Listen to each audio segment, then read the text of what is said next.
વર્ણાનામર્થસંઘાનામ નિરસાનામ છંદસામપી મંગલાનાં ચ કર્તારો વંદે વાણી વિનાયકૌ ભવાની શંકરૌ વંદે શ્રદ્ધા વિશ્વાસરૂપિણૌ યાભ્યામ વિના ન પશ્યન્તિ સિદ્ધા સ્વાંતસ્તમીશ્વરમ વંદે બોધમયં નિત્યં ગુરું શંકરરૂપિણં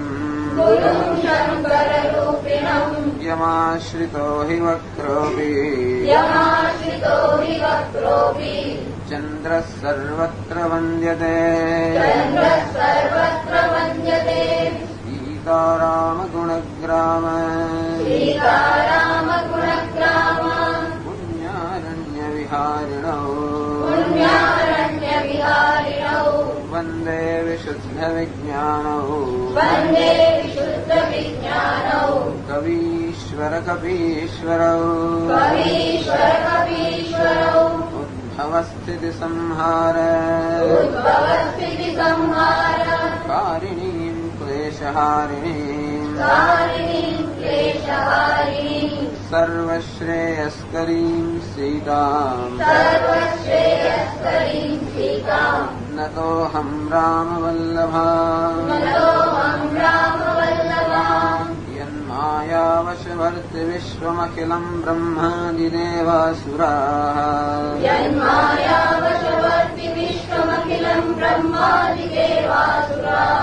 યત્સત્त्वादमृषैव भाति सकलं रज्जौ यथा हेर्भ्रमः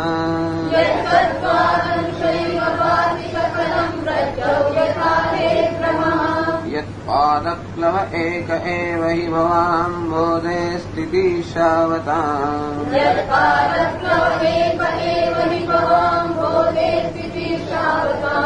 वन्देऽहं तमशेषकारणपरं रामाख्यमीशं हरिम्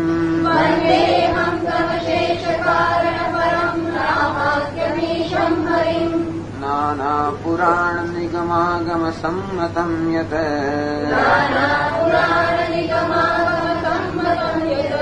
रामायणे निगदितं क्वचिदन्यतोऽपि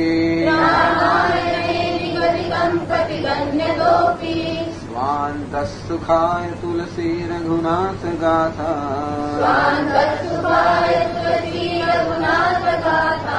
भाषानिबन्धमतिमञ्जुलमातनोति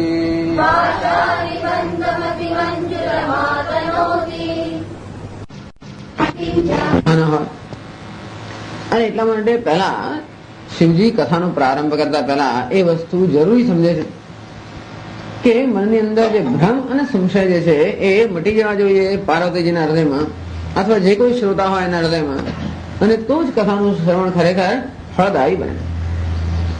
એટલે પહેલા પાર્વતીજીને તો કે શ્રોતાને શિષ્યને ધન્યવાદ આપે છે કે ઉમા પ્રશ્ન તવ સહજ સુહાય, તમારા પ્રશ્ન સહજ છે, સ્વાભાવિક છે. કોઈના પણ જેનું હૃદય શુદ્ધ હોય એના હૃદયમાં આ પ્રકારના પ્રશ્નો સ્વાભાવિક રીતે જ ઉત્પન્ન થાય. સુખદ સંત સુખદ આ રામજીના વિષયનો પ્રશ્ન છે એટલે બધાને સુખ આપનારો છે. સંત સંમત મહાત્માઓને પણ આવી રીતના જે આધ્યાત્મિક કે તત્વ નિર્ણાયક પ્રશ્ન હોય એ મહાત્માઓને પણ સંમત છે. મોહીભાઈ મને પણ હું પણ ખૂબ પ્રસન્ન થયો, મને પણ આ પ્રશ્ન ખૂબ ગમે.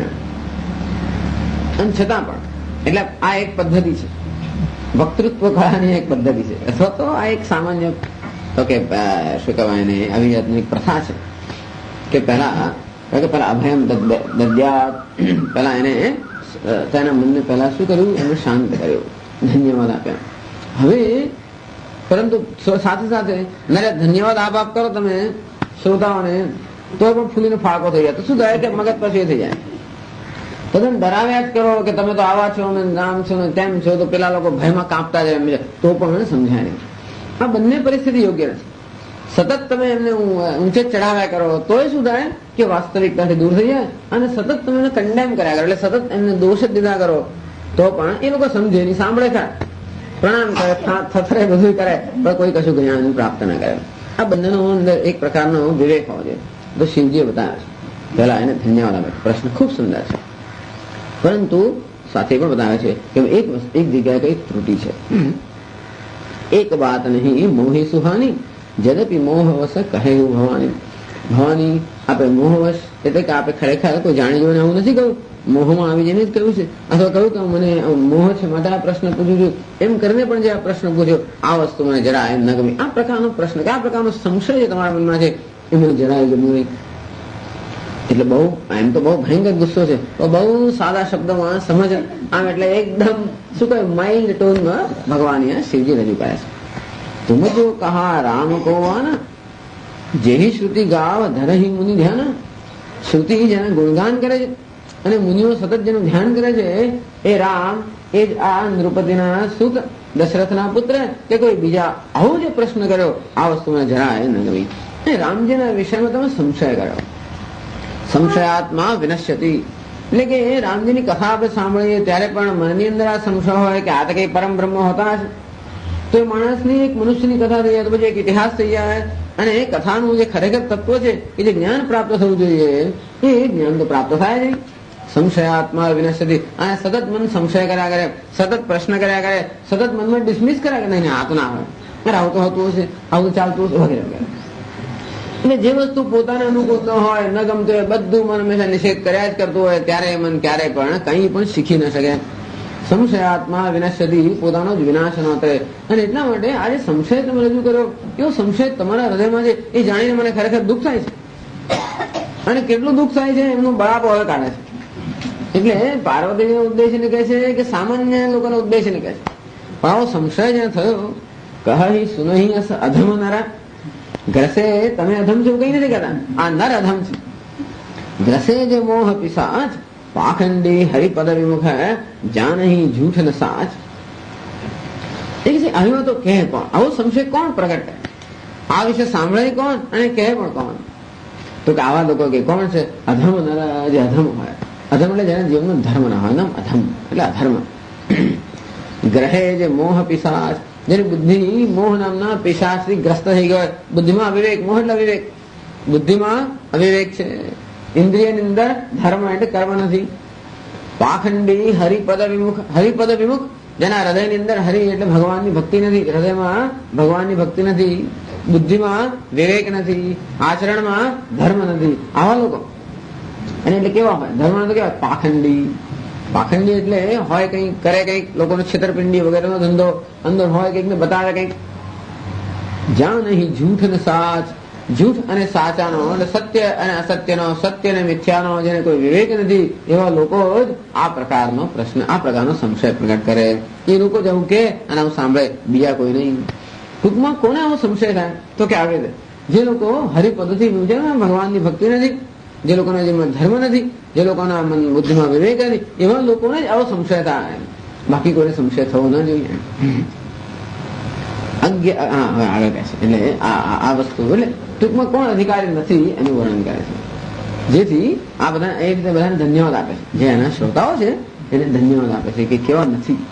અને એટલા માટે જેના મનમાં આવો સંશય હોય, કદાચ આમનું કશું જણાય આપણામાં, જેમ પેલું દૈવાસુર સંપત્ત વિભાગ, આસુરી સંપત્તિનું વર્ણન અર્જુન માટે એટલા માટે જ કરો, કદાચ કંઈક અંશ રહી ગયો હોય તો એને દૂર કરી શકાય. એટલા અજ્ઞ અકોવિદ અંધ અભાગે,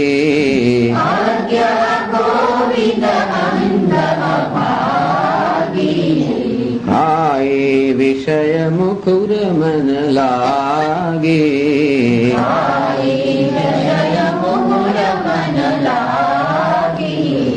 લંપટ કપટી કુટિલ વિષેખી,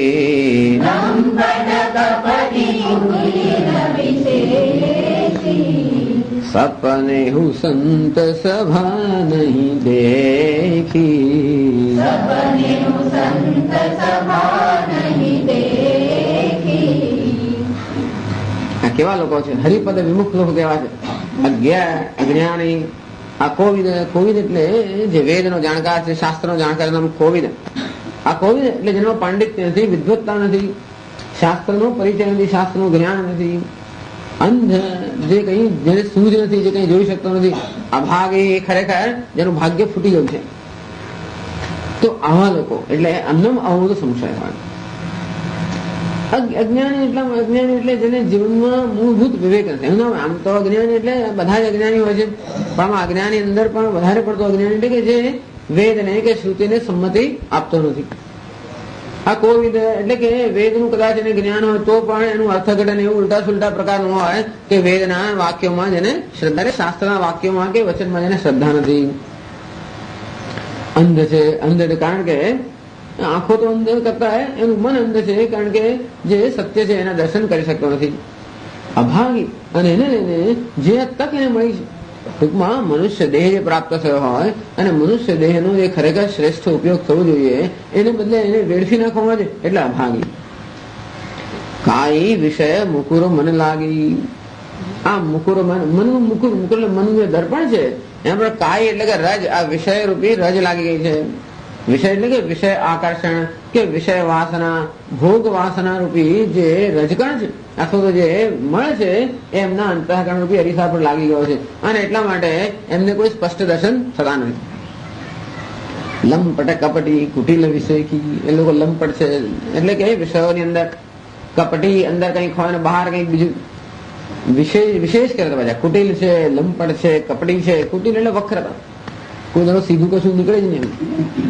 સપને એવું સંત સભા નહીં દેખી. અને જેમણે આંખોથી સંતના દર્શન કર્યા નથી એમની આંખો કેવી છે? મોર સમાન છે, મોરના પીંછાની આંખો સમાન છે. એટલે સપને એવું સંત સભા નહીં દેખી. ક્યારેય સંતની સભાના સ્વપ્નમાં દર્શન નથી કર્યા. સ્વપ્નમાં એટલે ક્યારેય દર્શન નથી કર્યા, જાય જ નહીં. જેમને શાસ્ત્ર પર વિશ્વાસ ના હોય એમને ઈશ્વર પર વિશ્વાસ ના જવાય. ઈશ્વર પર વિશ્વાસ જન્મવા માટે કંઈક સત્સંગ જોઈએ. નહીતર કદાચ આપણે એવા સંસ્કાર કે શ્રદ્ધા લઈને જન્મ્યા હોય તો એ સારું છે, તો સામાન્ય સત્સંગમાંથી શાસ્ત્ર પર, ઈશ્વર પર, બધા પર કંઈક શ્રદ્ધા જન્મે, અથવા જે કંઈ થોડી ઘણી શ્રદ્ધામાં આપણામાં હોય એ શ્રદ્ધા સ્પષ્ટ બને. અને માટે સંત સમાજના તો સ્વપ્નમાં દર્શન કર્યા નથી, શાસ્ત્રના વાક્યો પર એને કદાચ સંભળાતો પણ કોઈ શ્રદ્ધા નથી. એટલે ઈશ્વર સત્યમ અપ્રતિષ્ઠમ, ઈશ્વર નામનું કોઈ તત્વ જ નથી. આમ બધી રીતે એ લોકો નાસ્તિક છે, તો એ લોકો કરવાના છે.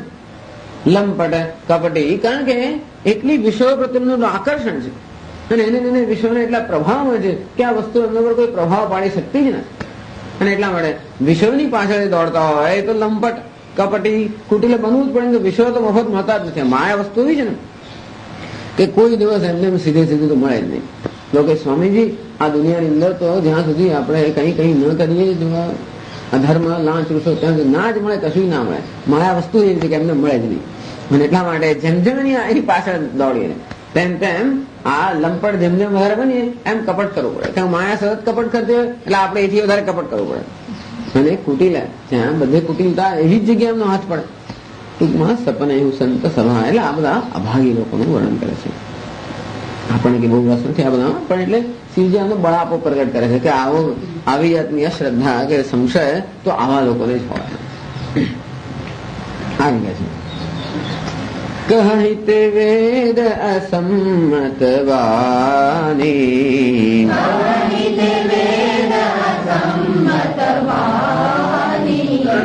जिनके सूझ लाभ नहीं हानि,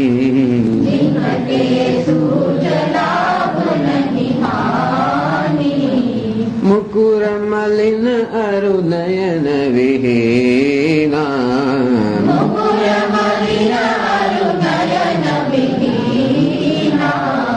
राम रूप देखहि किमि दीना,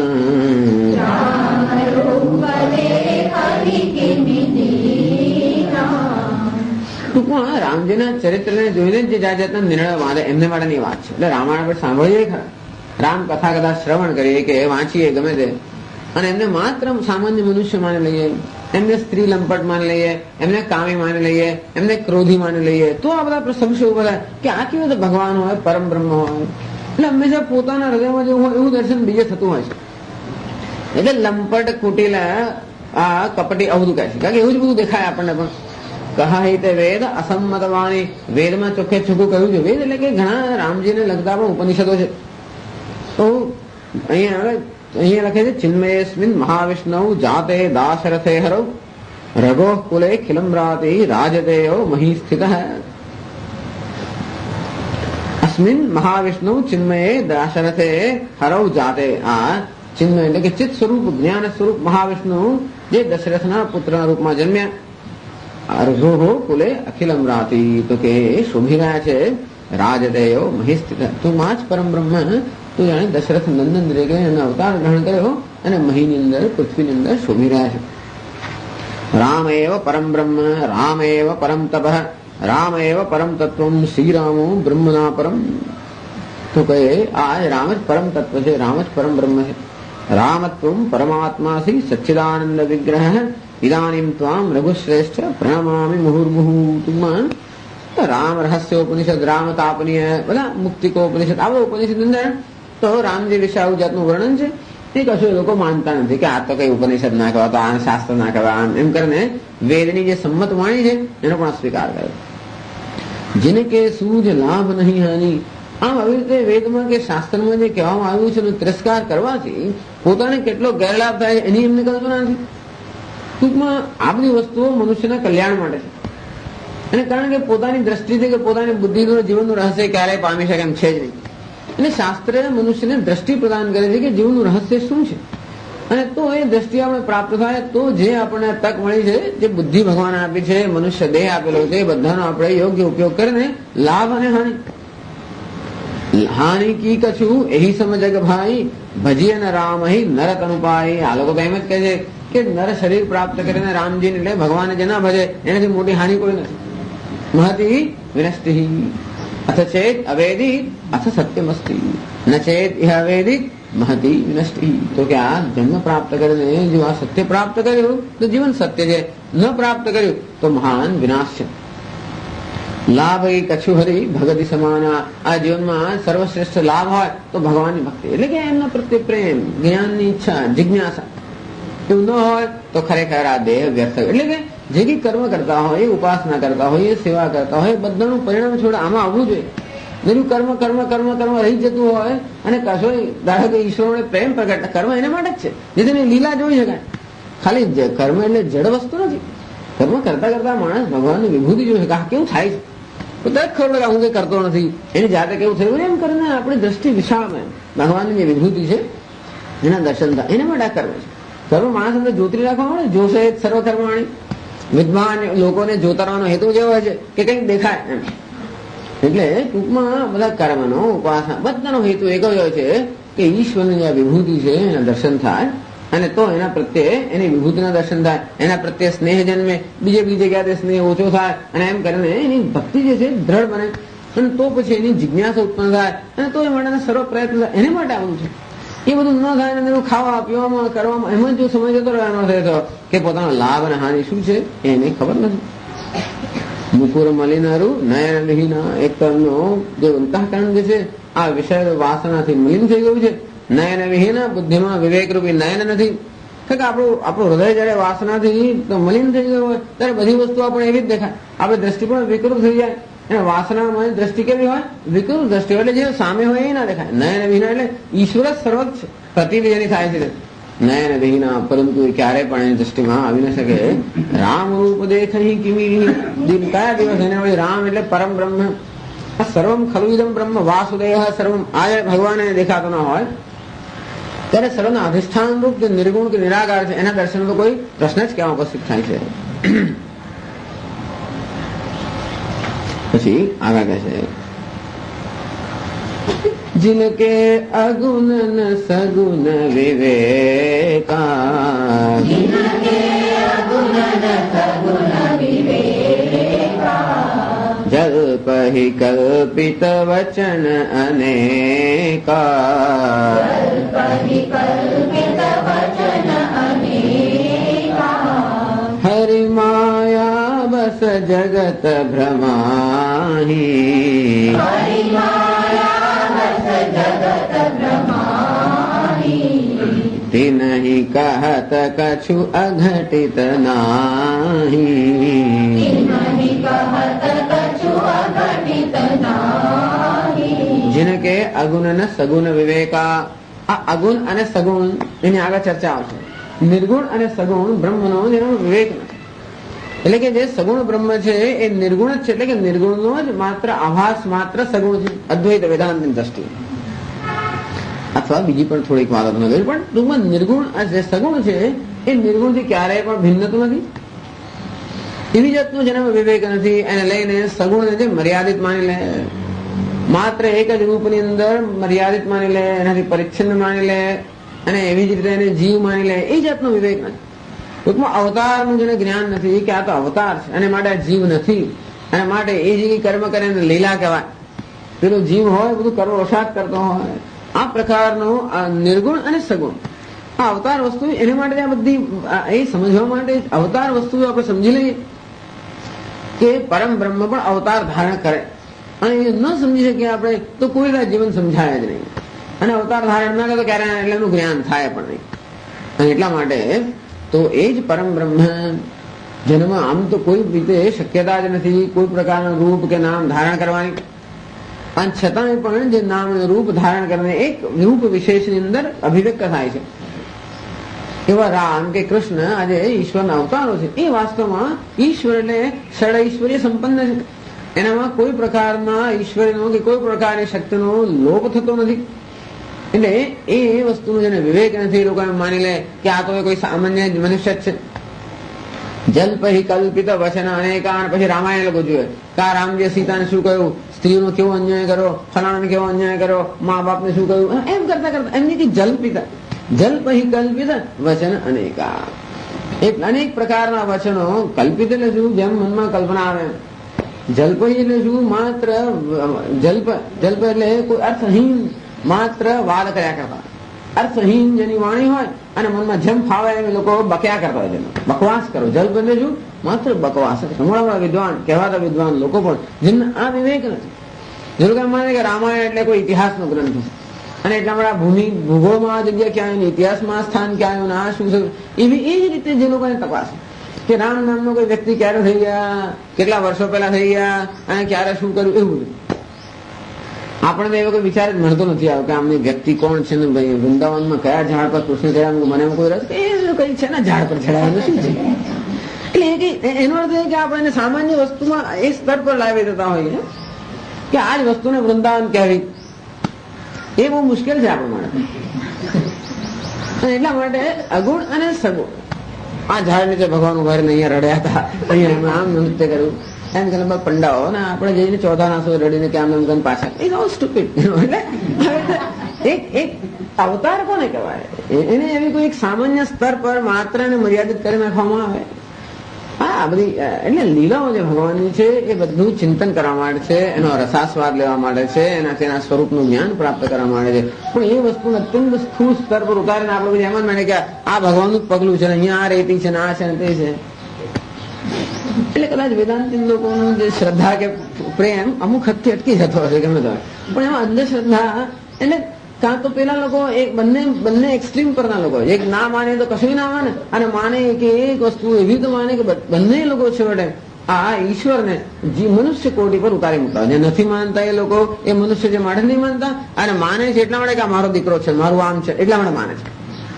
અને ટૂંકમાં એટલે જેને કે અગુણ અને સગુણ વિવેક, આ પ્રકારનો વિવેક જેમનામાં નથી. જલ્પહિ કલ્પિત વચન અનેકા, લોકો અનેક પ્રકારના તો બકવાસ કર્યા કરતા હોય, અનેક પ્રકારની કલ્પિત વાતો કર્યા કરતા હોય, લોકોને ભ્રમાવ્યા કરતા હોય. હરિમાયા બસ જગત ભ્રમાહી તાનહમ દ્વિષતઃ ક્રૂરાન સંસારેષુ નરાધમાન ક્ષિપામ્યજસ્ત્રમ શુભાન આસુરી શ્વેવ યોનિષુ વગેરે. હરિમાયા બસ જગત ભ્રમાઈ, હરિમાયાના વશની અંદર જગતમાં ભ્રમણ કર્યા જ કરે, લખ 84 કરે. તિનહિ કહત કશું અઘટિત નહીં. આવા માણસો ગમે તેમ કે એમને માટે કશું અશક્ય જ નથી. ટૂંકમાં જેમનામાં વિવેક રૂપી નેત્ર નથી, જેમના હૃદય વિષય વાસનાથી મલિન થઈ ગયા છે, જેમની બુદ્ધિની અંદર મોહ છે, જે લોકોમાં નિર્ગુણ સગુણ એટલે આવો કોઈ સૂક્ષ્મ વિવેક નથી, જે લોકો કપટી છે, કુટિલ છે, હોય જ ને. અને એટલે એ લોકો કશું અશક્ય, એ લોકો આવું બોલે તો આપણે આશ્ચર્ય ન થાય. એટલે આવું કદાચ કોઈ સાંભળે તો આશ્ચર્ય ન થવું જોઈએ, કારણ કે આ જાતનું મન જેનું હોય એ લોકો આવું બોલે. પણ આપણે મહામોહ મદ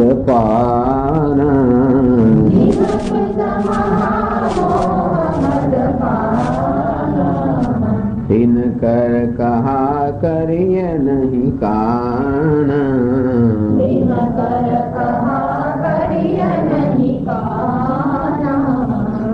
વાતુલ ભૂત વિવશ મતવારે તે નહીં બોલહી વચન વિચારે. આ લોકો કોદાળો વિચારીને વચન બોલતા જ નથી. કયા લોકો? વાતુલ.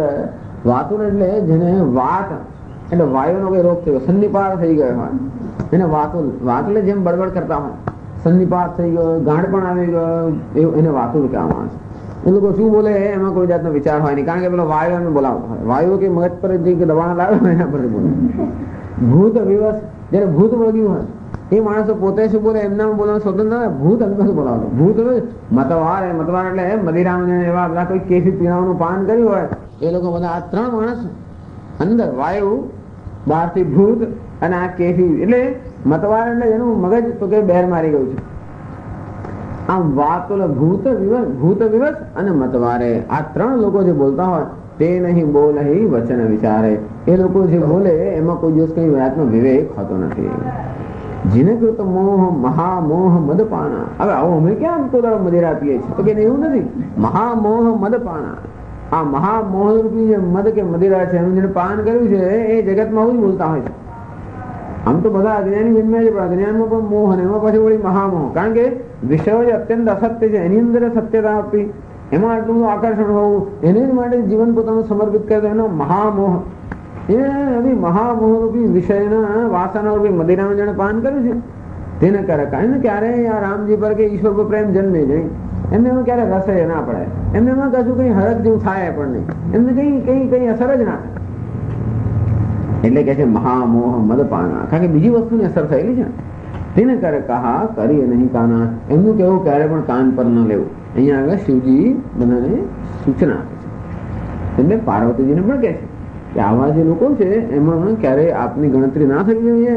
અને બીજા પણ રામચરિત માનસના શ્રોતાઓને કહે છે ક્યારે આવા લોકોની વાતો કાને ન ધરવી. ટૂંકમાં આપણી જયારે બુદ્ધિ એટલી બધી પ્રબળ ના હોય અને એટલી દલીલો આપણે ન કરી શકતા હોઈએ, આપણને કઈક શ્રદ્ધા જન્મી હોય અને બધું બરોબર લાગતું હોય, બહાર જઈને પછી પેલા લોકો એવા તર્ક વિતર્ક કરે, કુતર્ક, કે વળી પછી આપણે હલી જઈએ. એટલે એવા લોકોની વાતો સાંભળવી નહીં. એની ચર્ચામાં કે આપણે આખી દુનિયાને સુધારવાનું આપણું કામ નથી, લોકોનો ઉપદેશ આપવો આપણું કામ નથી, બીજા લોકોને કન્વિન્સ કરો નહીં. હું જેમ માનું છું એવું જ દુનિયાને માનવું જોઈએ એવો કોઈ જાતનો આપણે આગ્રહ રાખવો જ નહીં. જે કરવું એ કરે, કારણ કે એની પાસે બીજા બધા એ બોલતા નથી, કંઈક બીજી વસ્તુ બોલાવતી હોય છે. એટલે એમની વાતો કાને સાંભળવી નહીં, એને ક્યારેય ગંભીરતાથી લેવી નહીં. એમ અહીંયા શિવજી એટલે છેવડે કહે છે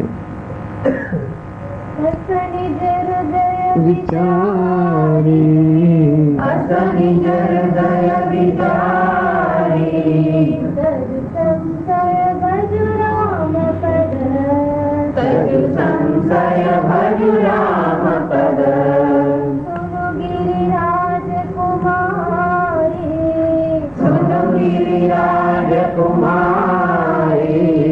બ્રહ્મ તમર વિકર વચન મમ, બ્રહ્મ તમર વિકર વચન મમ. હસ નિજ હૃદય વિચારી તજુ સંશય ભજુ રામ પદ. ભગવાન પણ અર્જુનને કહે છે સંશયનો ત્યાગ થઈ જવો જોઈએ.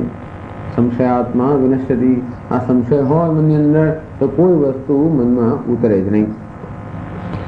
અસ નિજ હૃદય વિચારે. આ મારો અભિપ્રાય છે. શિવજી કહે છે જે લોકોના મનમાં રામજી વિશે આ પ્રકારનો સંશય હોય, આવા હોય છે, એ રીતે હૃદયમાં વિચાર કરીને તજુ સંશય, આ સંશય ત્યાં ભજુ રામ પદ. કયો સંશય છે? કે આજે દાશરથી રામ છે, દશરથના પુત્ર છે, એ જ ખરેખર પરમ બ્રહ્મ છે. એ જાતનો સંશય તજુ સંશય ભજુ રામ પદ. એ જ રામ, બે કોઈ રામ છે. આપણે કોઈ ટ્રક નથી. એટલે શિવજી શું કહે છે? બે કોઈ જોડે અમારે કઈ લેવા દેવા જ નથી. દશરથના જે નંદન રામ છે એ છે, બે કોઈ રામ હું કઈ જપતો નથી. બીજા અનેક રામ ની બીજા લોકો વાત કરતા એમને તો અમારે કઈ લેવા દેવા નથી. માટે એ જ રામ જે છે ભજુ રામ પદ, એ જ રામજીના ચરણ કમળની આપ તો કે એનું ભજન કરો, સેવન કરો. સુરુ ગિરિરાજ કુમારી, હે ગિરિરાજ કુમારી પાર્વતી, ભ્રમ તમ રવિ કર વચનમાં. મારું વચન કેવું છે? ભ્રમરૂપી તમ, ભ્રમરૂપી અંધકાર છે, એ અંધકારનો નાશ કરનારો સૂર્યના કિરણ સમાન મારું વચન છે. અને માટે કોઈ યત્ન હવે એટલે સંશયને પેલા દૂર કરે છે. અને હવે અજ્ઞાનને, સંશય એટલે ભ્રમ માંથી જન્મતો હોય, એટલે આ ભ્રમને દૂર કરનારું મારું જે વચન છે એ તમે સાંભળો. હવે આગળ ચાલુ રાખે છે. હવે પહેલા સંશય દૂર કર્યો કે આ જે શ્રી રામ છે એ જ પરમ બ્રહ્મ છે. હવે કેવી રીતે છે એ બતાવે છે. એટલે જે લોકો રામને બ્રહ્મ જેમના હૃદયમાં ઉગતું નથી એમના હૃદય કેવા છે એની વાત કરી. અને પાર્વતીને કહે છે કોઈ પ્રકારનો સંશય ન હોવો જોઈએ કે આ જ રામ બ્રહ્મ છે. એ કેવી રીતે છે એ હવેના વાક્યોમાં બતાવે છે. સગુણ હી અગુણ હી નહીં કછુ ભેરા,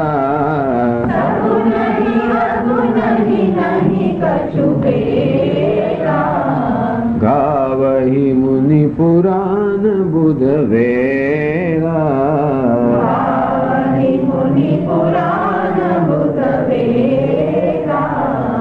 અગુણ અરૂપ અલખ અજ જોઈ,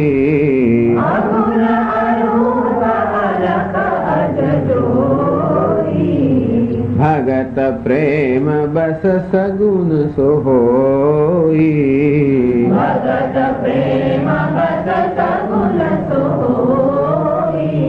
જો નૃપ તનય બ્રહ્મ કિમી. આ જે નૃપના તનય છે કેમ બ્રહ્મ હોઈ શકે? જે દશરથના પુત્ર છે બ્રહ્મ કેમ હોઈ શકે એની હવે અહીંયા આગળ તો કે વિવેચન કરે છે શિવજી. સગુણ હી અગુણ હી નહીં કછુ ભેરા. આ સગુણ અને નિર્ગુણમાં કોઈ પ્રકારનો ભેદ નથી. ગાવહી મુનિ પુરાણ બુધવેરા. મુનિઓ, પુરાણો, બુદ્ધિમાન લોકો એટલે કે જ્ઞાની લોકો અને વેદ આ બધા આ જ ગાન કરે છે કે સગુણ અને નિર્ગુણમાં કોઈ પ્રકારનો ભેદ નથી. અગુણ અરૂપ અલખ અજ જોઈ, ભગત પ્રેમ બસ સગુણ સો હોય. તો પછી જો ફેર ન હોય તો પછી આ જે નિર્ગુણ છે કે અગુણ છે એ કેવી રીતે સગુણ બન્યા? તો કે અગુણને સગુણ બનવાનું, નિર્ગુણને ગુણ ગ્રહણ કરવાનું કારણ શું? તો કહે છે અગુણ જેનામાં કોઈ પ્રકારના ગુણ નથી, અરૂપ જે રૂપ રહિત છે, અલખ અલક્ષ્ય જે લક્ષ્ય નથી, જે ઇન્દ્રિય ગોચર નથી, અજ જેનો જન્મ નથી, અજોપી સન્ન અવ્યયાત્મા ભૂતાનામ ઈશ્વરોપી સન્ન પ્રકૃતિમ સ્વામધિષ્ઠાય સંભવામી આત્મમાયા. એ સમજાવે છે. અજહ જે જન્મ રહિત છે, અલખ અજહ, પછી અગુણ એ જેનો ગુણ નથી, રૂપ નથી, જન્મ નથી જેનો, અને જે જોઈ પણ ન શકાય, જે ઇન્દ્રિય ગોચર નથી એવા જે પરમ બ્રહ્મ છે તે ભગત પ્રેમ બસ સગુણ સો હોય. એ અગુણ સગુણ બની જાય છે. કે ભગત પ્રેમ બસ આ ભક્ત લોકોના પ્રેમને વશ થઈને એ જ જે અગુણ કે નિર્ગુણ પરમાત્મા છે એ જ સગુણ બની જાય છે. એ અવતાર ધારણ કરે છે. પછી કોઈ પૂછે કે આવું બને જ કેવી રીતે? જે અગુણ હોય તો નિર્ગુણ કેવી રીતે, નિર્ગુણ હોય તો સગુણ કેવી રીતે બને? પોતે જ એને પ્રશ્ન કરીને એના માટેનો તર્ક. હવે પેલા શ્રવણ તર્ક તો શ્રુતિ યુક્ત તર્ક આપે છે. આગળ કહે છે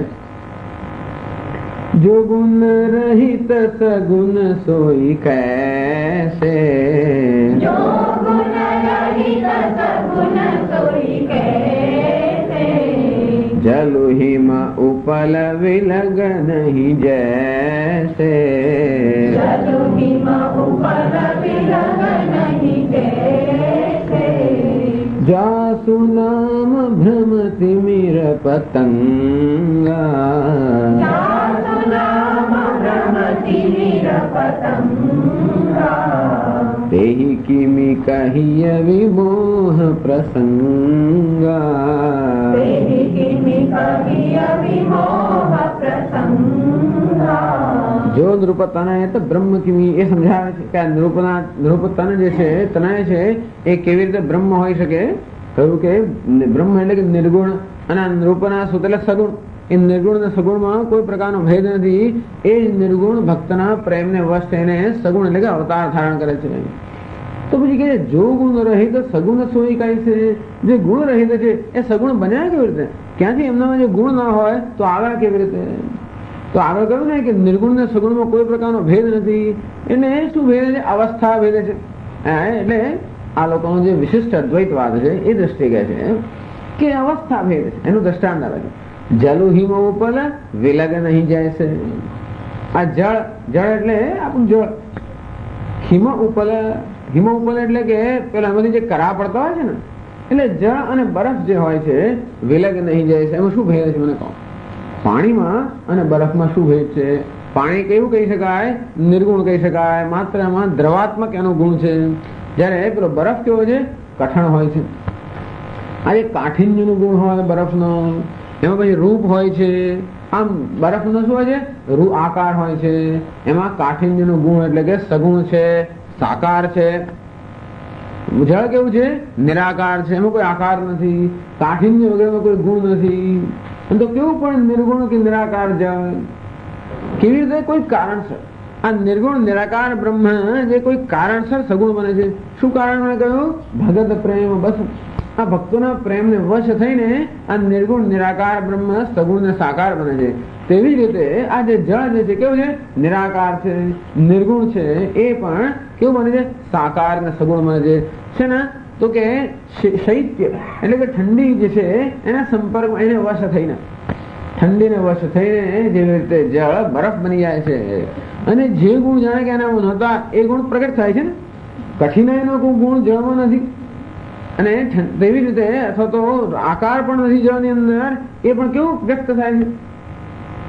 એટલે આ લોકોની અને સમન્વય સિદ્ધાંત કહેવામાં આવે છે. એવી માન્યતા છે કે અગુણ એટલે નિર્ગુણ નહીં, અગુણ એટલે અવ્યક્ત ગુણ. જેના ગુણ વ્યક્ત નથી થયા એ લોકો અગુણ કહે, અને જેના ગુણ વ્યક્ત થયા નથી કહેવાય? સગુણ કહે. આ બધા ગુણો જે છે એ જળની અંદર અવ્યક્ત અવસ્થામાં હતા. અને જયારે એને કોઈ કારણ મળ્યું એટલે કે શીતનો સંયોગ, ત્યારે એ બધા ગુણો વ્યક્ત થયા. તેવી જ રીતે વ્યક્ત એટલે બધા ષડૈશ્વર્ય સંપન્ન જે નિર્ગુણ બ્રહ્મ છે એ જ આ ભગતના પ્રેમને કારણે એ ષડૈશ્વર્ય સંપન્ન સગુણ બ્રહ્મ થયા. અને માટે એમનો કોઈ ભેદ નથી. આ રીતે જેમ જળ તો કે બરફ બને છે, તે રીતે આ નિર્ગુણ બ્રહ્મ છે એ સગુણ એટલે કે અવતાર ધારણ કરે છે. આ રીતે એમણે સમજાવ્યું કેવી રીતે જો નૃપ તનયત બ્રહ્મ ખિમી, જે નૃપના તનય છે એ કેમ બ્રહ્મ હોય એમણે સમજાવ્યું. નારી વિરહ મતિ ભોરી, તો એમનામાં હવે આ ભ્રમ કેમ દેખાય? નારીનો વિરહ થયો અને એમની મતિ આવી રીતે ભરમાઈ ગઈ. આવું કેવી રીતે? ધારો કે કોઈક રીતે બ્રહ્મ હોય, સગુણ બન્યા, તો પણ એમનામાં કઈક બ્રહ્મ જેવા ગુણ હોય છે ને. આપણા મારા તમારા જેવા ગુણ હોય તો પછી એનો અર્થ શું? એ કહે છે કે જાસુ નામ ભ્રમ તિમિર પતંગા. અરે જેના નામથી ભ્રમરૂપી તિમિર, જે ભ્રમરૂપી અંધકાર છે એને માટે પતંગ એટલે કે સૂર્ય સમાન છે. જેનું નામ રામ રામ રામ, એ નામ માત્ર ભ્રમરૂપી જે અંધકાર છે એના માટે સૂર્ય સમાન છે. એટલે જેના નામ રટણ માત્રથી તો કે જેનો જગતનો ભ્રમ નષ્ટ થઈ જાય છે, એવા જેના નામ માત્રથી ભ્રમ નષ્ટ થઈ જતો હોય એમાં ભ્રમ હોય જ કેમ છે? એટલે કે નારી વિરહ મતિ ભોઈ, નારીના વિરહથી એમની મતિ આવી રીતે ભ્રમિત થઈ ગયું શક્ય જ કેમ? જેના નામ માત્ર આખી દુનિયાનો ભ્રમ જયારે નષ્ટ થઈ ગયો હોય એમાં વળી ભ્રમનું નામ નિશાન કેવું? તે કિમી કહીએ વિમોહ પ્રસંગા, એમને વળી વિમોહ થયો હોય એવું બને જ કેવું? એનો અર્થ એ થયો કે આજે નારીનો વિરહ અને આજે રાવણનો ક્રોધ, આજે આવી રાજા અને તમસની બધી લીલાઓ જણાય છે એ માત્ર લીલા જ છે. એમાં એ કોઈ ભ્રમ એ કે મોહવશ થઈને આ કાર્ય થતું નથી, માત્ર લીલા જ છે. એટલે બતાવે છે કે આ લીલા છે, ભ્રમ નથી કે મોહ નથી. આગળ છે એમના સ્વરૂપનું વર્ણન કરે. રામ સચ્ચિદાનંદ દિનેશા, રામ સચ્ચિદાનંદ દિનેશા, નહીં તહ મોહ નિસાલવલેસા, નહીં તહ મોહ નિસાલવલેસા, સહજ પ્રકાશ રૂપ ભગવાન, સહજ પ્રકાશ રૂપ ભગવાન, નહીં તહ પુનિ વિજ્ઞાન વિહાન, નહીં તહ પુનિ વિજ્ઞાન વિહાન, સિદ્ધાંત એટલે બધું બરોબર, દ્વૈત પણ બરોબર છે વ્યવહારમાં અને અદ્વૈત પણ પરમાર્થમાં બરોબર છે. કારણની અંદર દ્વૈત સ્યા લોકવત, જેવી રીતે સમુદ્ર પોતાની દ્રષ્ટિએ કેટલો છે? એક છે, છતાં પણ સમુદ્રનું જે કાર્ય છે, તરંગો બધા કેટલા છે? અનેક છે. આમ તરંગો અનેક હોવા છે, તરંગ, ફીણ, પરપોટો, આ બધા જાત જાતના ભેદ હોવા છતાં પણ વાસ્તવમાં એનું કારણ જે છે સમુદ્ર એ કેટલો છે? એક છે. એટલે કારણની દ્રષ્ટિએ એક, નિર્ગુણ, નિરાકાર, કાર્યની દ્રષ્ટિએ અને બધું બરોબર છે. એટલે વ્યવહારમાં જે અનેકત્વ દેખાય છે એ પણ બરોબર છે, અને જે શ્રુતિ નિર્ગુણ, નિરાકાર, સદૈવ સૌમ્ય કહે એ પણ બરોબર છે. આવી જાતનો એમનો એક વાદ છે, જેને ભેદવાદ કહેવામાં આવે છે. જો કે અદ્વૈત વેદાંતિન લોકો તો આમાંથી જ પોતાનો અર્થ બરોબર કાઢતા હોય છે, પણ એવી તકલીફ આપણે લેતા નથી, કારણ કે અદ્વૈતનો સિદ્ધાંત બધાને સ્પષ્ટ છે. અથવા એટલા માટે આ શું કહે છે, અથવા આમાંથી કેવું સરળ અર્થઘટન થાય એ હું કહું છું. જોડે જોડે એમ પણ કહીશું અદ્વૈતનું અર્થઘટન કેવું હોય, એટલે પછી આપણે કદાચ ભૂલી ના જઈએ. રામ સચ્ચિદાનંદ દિનેશા નહિત મોહ નિશાલવલેશ. એટલે ટૂંકમાં નિર્ગુણ અને સગુણ વચ્ચેનો સંબંધ કારણ અને કાર્ય જેવો કે અવ્યક્ત અને વ્યક્ત એવો સંબંધ નથી માનવામાં આવતો. કેવો માનવામાં છે? રજ્જુ અને સર્પ જેવો, એટલે કે અધિષ્ઠાન ને અધ્યારોપ જેવો. અને માત્ર એ જ નિર્ગુણ પરમ બ્રહ્મ જે અધિષ્ઠાન રૂપ છે એના પર માત્ર ગુણનો અધ્યારોપ કરવામાં આવે છે. એ ગુણો કોઈને સ્પર્શતા નથી. નહીતર પછી બધા એ પછી બહુ મુશ્કેલ થઈ જાય છે. આપણે સિદ્ધાંત એક વાર કંઈક આવી જાતનો સમન્વય કરવાનું શરૂ કરો ને બહુ મુશ્કેલીઓ બધી થાય છે. જે મુશ્કેલીમાં પડવાની આપણે જરૂર નથી. આ બધા ગુણ તો અવ્યક્ત હતા, તો પછી એનો અર્થ કે બધા દુર્ગુણો ભગવાનમાં છે, અને પછી એવું એમને ગમતું નથી. ઈશ્વર એટલે માત્ર સત્વગુણ ઉપહિત ચૈતન્યમ જ છે. રજોગુણ મળીને સત્વ ઉપહિત ચૈતન્યમ એટલે કે જીવ. અને એટલા માટે ઈશ્વર એને જ કહેવાય જેના માત્ર સાત્વિક માયા છે, એટલે વિદ્યા માયા એની સાથે ઉપહિત ચૈતન્ય એટલે ઈશ્વર, અવિદ્યા માયા ઉપહિત ચૈતન્ય એટલે કે જીવ. ભેદ બધી જાત બધી બહુ જ બધી એની એકદમ ક્લિષ્ટ બધી પ્રક્રિયાઓ થઈ જાય. એટલે આમ લાગે કે સમજવું સરળ છે, પણ ઉલટું બહુ ગૂંચવાડો ઉભા થઈ જાય. અને આમ વેદાંત કદાચ આમ લાગે આ બહુ મુશ્કેલ છે, પણ બહુ સરળમાં સરળ વસ્તુ છે સત્ય અને છે સરળ. પરંતુ નિર્ગુણ અને સગુણ વચ્ચેનો સંબંધ એટલે રજ્જુ અને સર્પ વચ્ચેનો સંબંધ, અધિષ્ઠાન અને અધ્યારોપ વચ્ચેનો સંબંધ. નહીં કે એમ જળ અને બરફ વચ્ચેનો સંબંધ કેવો છે? કાર્ય કારણનો સંબંધ નથી કે જળમાં પરિવર્તન થઈને બરફ છે, કે જળને આપણે એક બિંદુ ટીપાને લઈ જઈએ ધારો કે લેબોરેટરીની અંદર અને એની ટેસ્ટ કરીએ શું થાય? H2O. અને બરફ છે એને પણ આપણે પ્રયોગશાળામાં એની પણ આપણે કસોટી કરીએ કેવું છે? એ જ H2O. અને એટલા માટે બરફ જળથી કોઈ રીતે ભિન્ન છે એવું સ્વીકારવામાં આવતું જ નથી. તેમાં કઠણ છે, આકાર છે, એ આકાર ક્યાં છે? તો આકાર જો હોય જ તો એ ક્યાં હતો? જળ રૂપની અંદર આકાર ક્યાં હતો? એ કઠિનાઈ ક્યાં હતી? અને માટે કઠિનાઈના આકાર જે છે એ શું છે? માત્ર અધ્યારોપ જ છે. તત્વ તો માત્ર જળ જ છે વગેરે. આ સિદ્ધાંત છે. અને એટલે આ બધો અધ્યારોપ છે. આખું જગત જ અધ્યારોપ છે. એમાં એક અવતાર એ પણ એક જરાક વિશિષ્ટ પ્રકારનો અધ્યારોપ છે. એમાં એ લોકોને બહુ તકલીફ પડે છે. જગતની સત્ય જગત હોય તો પછી એક અવતાર કેમ ના? સૌ કામ કામના આખું જગત ધારો કે સંકલ્પ માત્રથી ઉત્પન્ન થઈ શકે એ જાતનો અધ્યારોપ જેનામાં થાય એમાં એક વિશિષ્ટ અધ્યારોપ પણ થાય.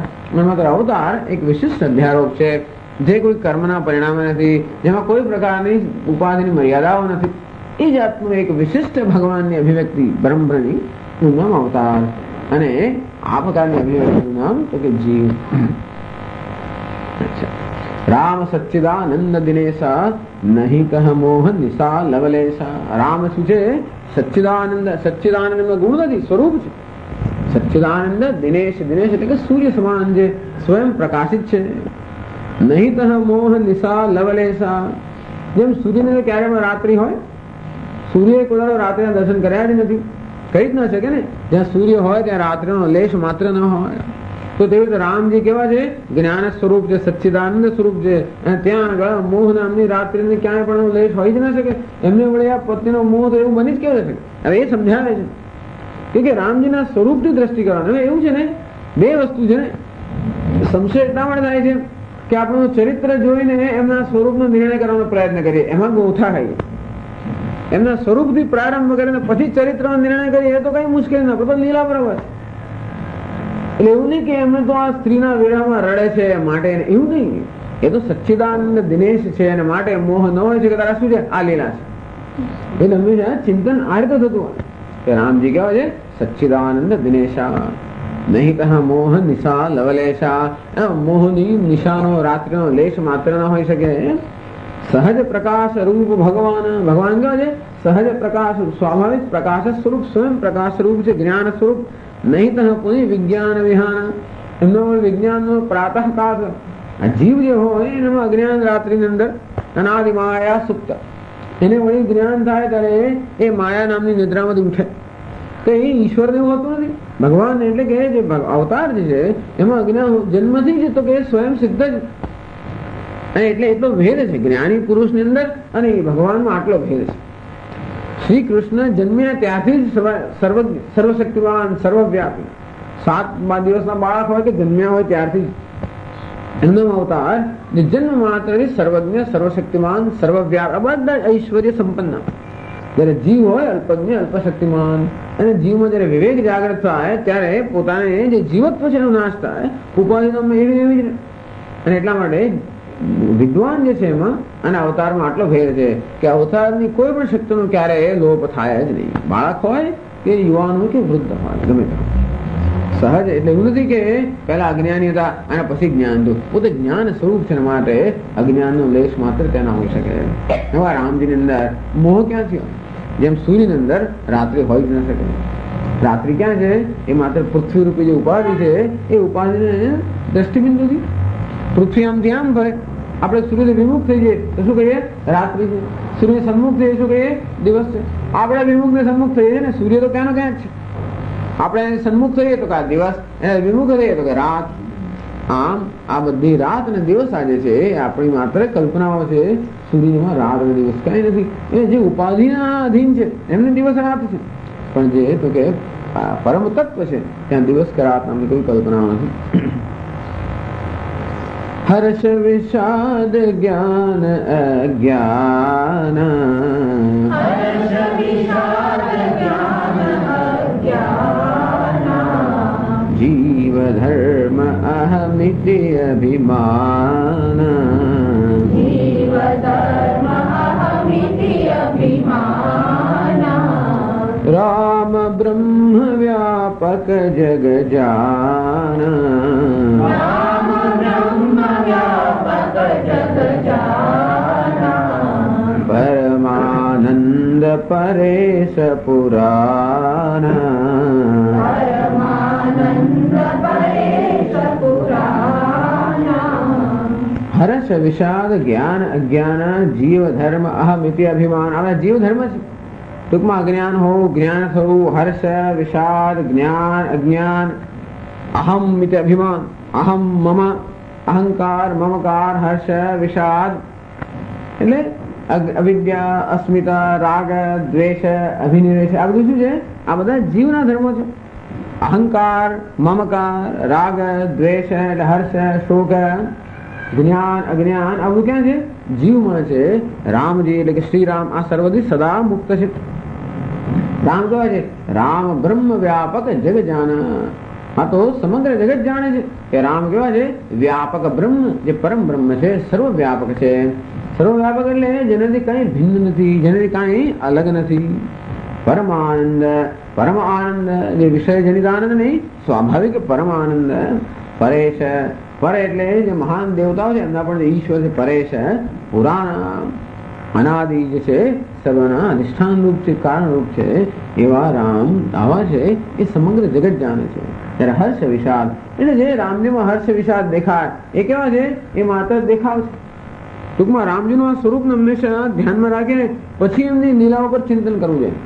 એવું નહીં કે એમની લીલાઓના આધારે એમના સ્વરૂપનો તાગ કાઢવાનો પ્રયત્ન કરો. આ જગતને આપણે જોઈએ તો ક્યારે પણ બ્રહ્મનો આપણે ખ્યાલ સુદ્ધા ના આવે. અને એટલા માટે હંમેશા શ્રુતિ એટલે કે ઉપનિષદ જયારે આપણે સત્ય સમજાવતો હોય ત્યારે કોઈ જગતથી શરૂ નથી કરતું. સદૈવ સૌમ્ય ઇદમગ્ર આસીત, હે સૌમ્ય એક અદ્વિતીય સત પરમ બ્રહ્મ માત્ર હતું. અને પછી આ જગતનો જન્મ સમજાવે, એ બતાવે કે આ જગત શું છે? અધ્યારોપ છે. પણ જગતથી આપણે શરૂ કરીએ તો બ્રહ્મ કેવું હોય એની કોઈ રીતે આપણે એને પામી શકીએ જ નહીં. એટલે અહીંયા શિવજી સમજાવે છે કે રામચંદ્રજી કેવા છે? સચ્ચિદાનંદ, દિનેશ, બ્રાહ્મ, બ્રહ્મ વ્યાપક, પરમાનંદ પરેશ પુરાણ. એમનું સ્વરૂપ છે. અને માટે હર્ષ, વિષાદ, શોક, જ્ઞાન, અજ્ઞાન, અહમ, મમ આ પ્રકારની કોઈ વસ્તુ એમનું ક્યાંય શક્ય નથી. અને માટે આ જાતનો સંશય ન હોવો જોઈએ.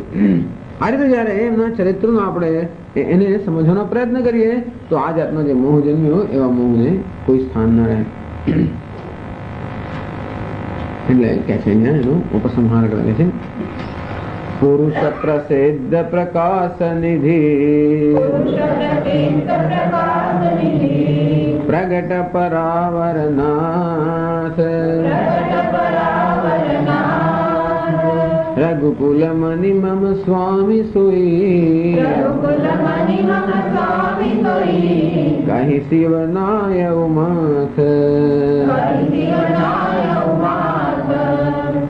કેવા છે? પુરુષ પ્રસિદ્ધ પ્રકાશ નિધિ પ્રગટ પરાવરનાથ. રામજી કેવા છે? પુરુષ પૂર્ણ, એ પૂર્ણ છે. અથવા પુરીશયનાથ, જે સર્વના અંતર્યામી, જે પુરુષ એટલે જે જ્ઞાન સ્વરૂપ ચિન્મય સ્વરૂપ છે. પ્રસિદ્ધ, પ્રસિદ્ધ એટલે સ્વયં પ્રકાશ છે અથવા હંમેશા સિદ્ધ છે, ક્યારે પણ ભિન્ન કે દૂર નથી. પ્રકાશ નિધિ, જે પ્રકાશ સ્વરૂપ છે, જ્ઞાન સ્વરૂપ છે. પ્રગટ, પ્રગટ એટલે સ્વયં પ્રકાશ છે. પરાવરનાથ, પર અને અવર સર્વના નાથ છે. જીવન ઈશ્વરના પણ નાથ અધિષ્ઠાન છે. અથવા પર અને અવર, સત અને અસત, સૂક્ષ્મ અને સ્થૂળ એ સર્વના પણ જે અધિષ્ઠાન રૂપ છે. એવા રઘુકુલ મણિ, આ રઘુકુલના જે મણિ સમાન શ્રી રામ છે. મમ સ્વામી છે, એ મારા સ્વામી છે. એટલે અહીંયા જાહેર કરી દીધું એ સિવાય બીજા કોઈ મારા સ્વામી અને રઘુકુલ મણિ. બીજે ક્યાંય રામ નામનું કઈ હોય બીજા વ્યક્તિ વગેરે, એની સાથે રઘુકુલના જે મણિ સમાન શ્રી રામ છે. મમ સ્વામી સોઈ કહી શિવ નાયો ના, એમ કહીને મંગલાચરણ રૂપે પણ ભગવાનનું સ્મરણ કરીને શિવજી એમનું મસ્તક નમાવે છે. એમના કથાના પ્રારંભ કરા.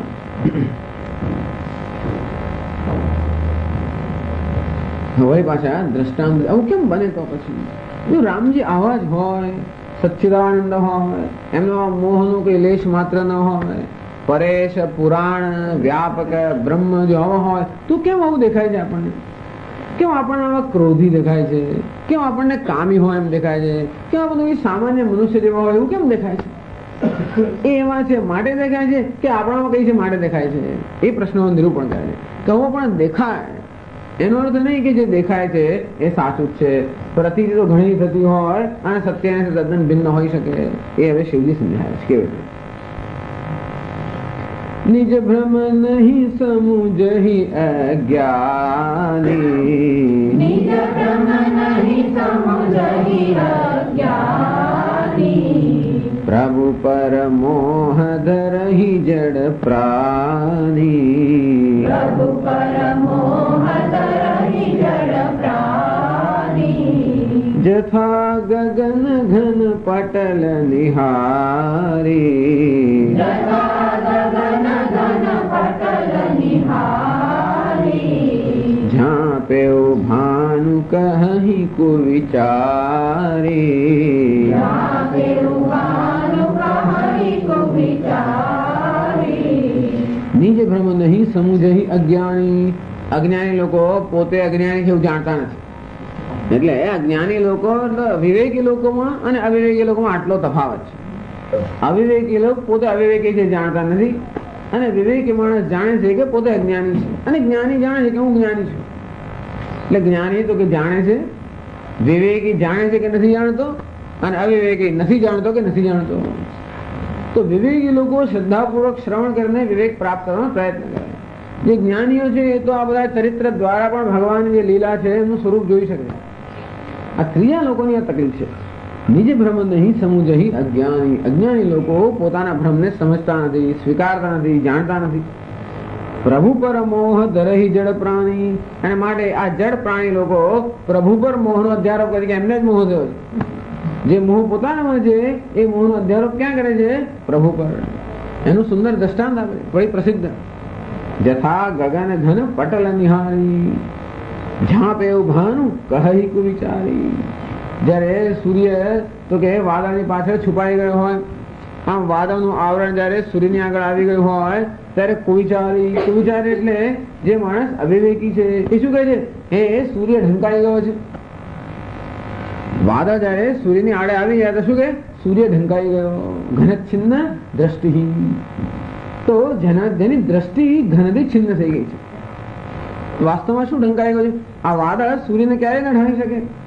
એ તો કરોડો માઇલનો જેનો વિસ્તાર છે, લાખો માઇલ, એવા સૂર્યને આટલું નાનું વાદળ કેમ ઢાંકી શકે?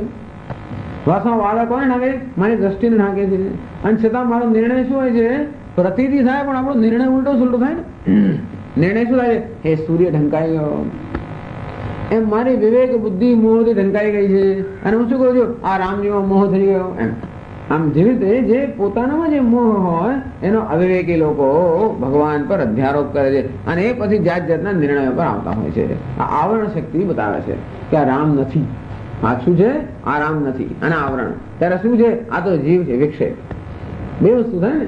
એક તો જયારે સત્ય સ્વરૂપનું જ્ઞાન ન હોય ત્યારે જોડે જાત જાતના અધ્યારોપો થતા હોય. એટલે એક આવરણ શક્તિનું દ્રષ્ટાંત આપ્યું કે કેવી રીતે આપણી આંખો જયારે વાદળથી ઢંકાઈ ગઈ હોય ત્યારે તેવી રીતે આપણે વિવેક બુદ્ધિ જયારે મોહરૂપી વાદળથી ઢંકાઈ ગઈ હોય ત્યારે મોહનો અધ્યારોપ આપણે ઈશ્વર પર કરતા હોઈએ છીએ. પછી આગળ અહીંયા વિક્ષેપનું દ્રષ્ટાંત આવે છે. ચિતવ જો લોચન અંગુલિલાએ,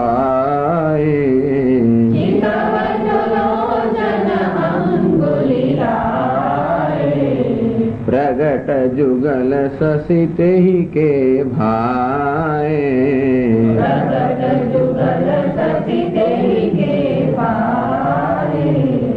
उमा राम विष एक समोहा,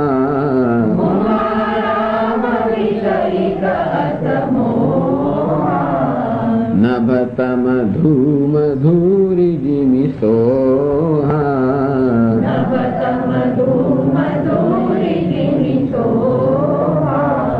આપણ પ્રસિદ્ધ વેદાંતનું દ્રષ્ટાંત. ચિતવજો લોચન અંગુલિલાએ, આપણી આંખો છે ને એને આવી રીતે આંગળીથી આપણે જરા એની કીકી જે છે એના આમ ખેંચીએ તો શું દેખાય? એક ને બદલે બે દેખાય.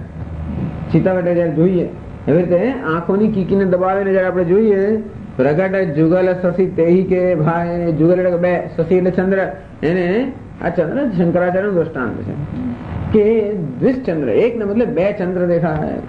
કોણ દેખાય? જેની આંખોમાં આવી જાતનો કઈક જાતનો વિકાર હોય કે દોષ હોય. તો ચંદ્ર કેટલા છે? એક છે, છતાં પ્રતીતિ કેવી થાય છે? બેની. આમ દ્વૈત પ્રતીતિ થાય એનો અર્થ નહીં કે વાસ્તવમાં દ્વૈત છે. અદ્વૈત એક હોય તો પણ દ્વૈતની પ્રતીતિ થાય.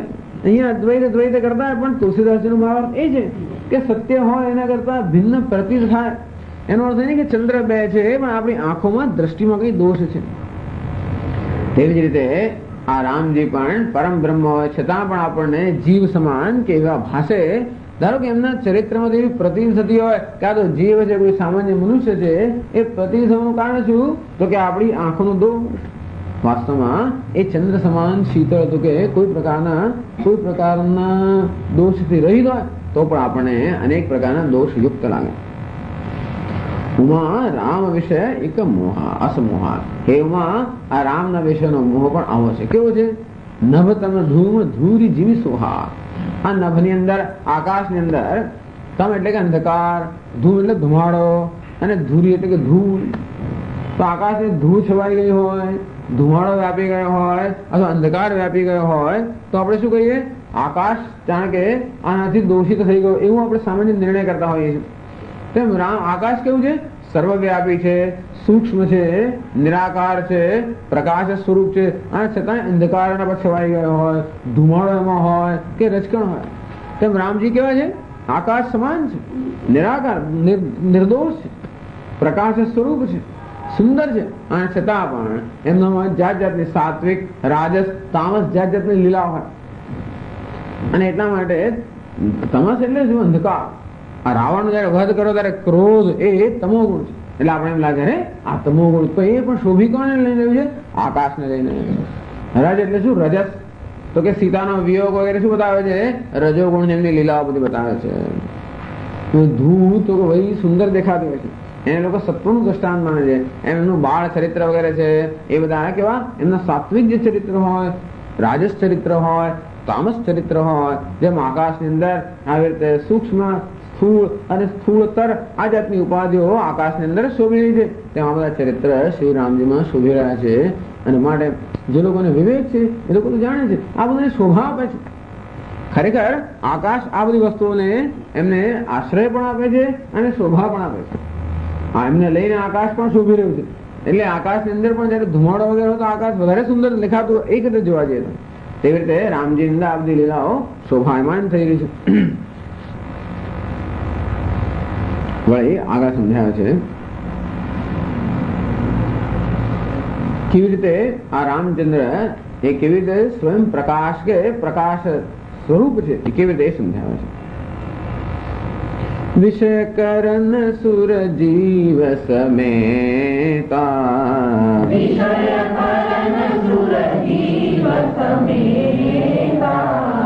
सकल एकते एक सचेता,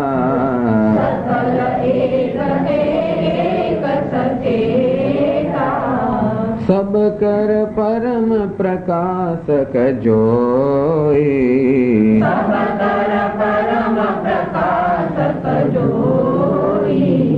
राम अनादि अवधपति सोई,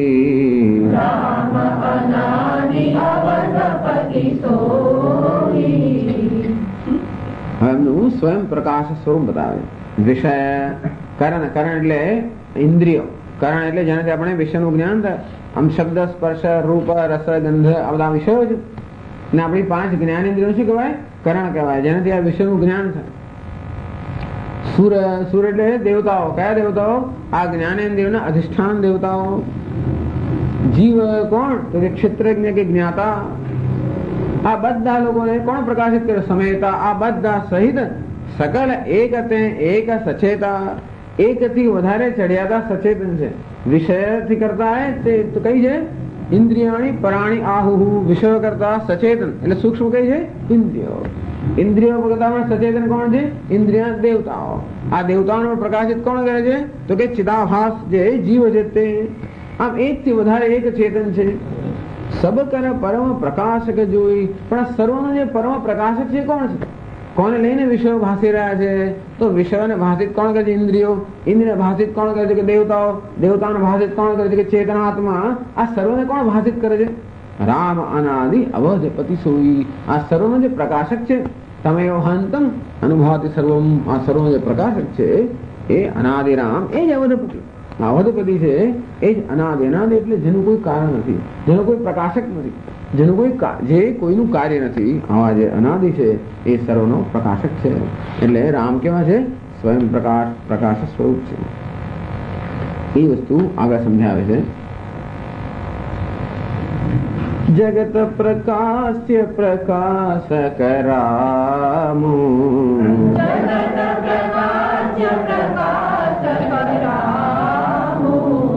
માયાધીશ જ્ઞાન ગુણ ધામુ,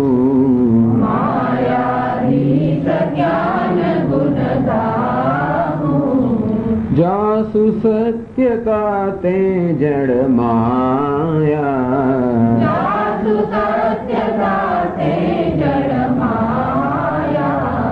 હાસ સત્ય ઇવ મોહ સહાયા.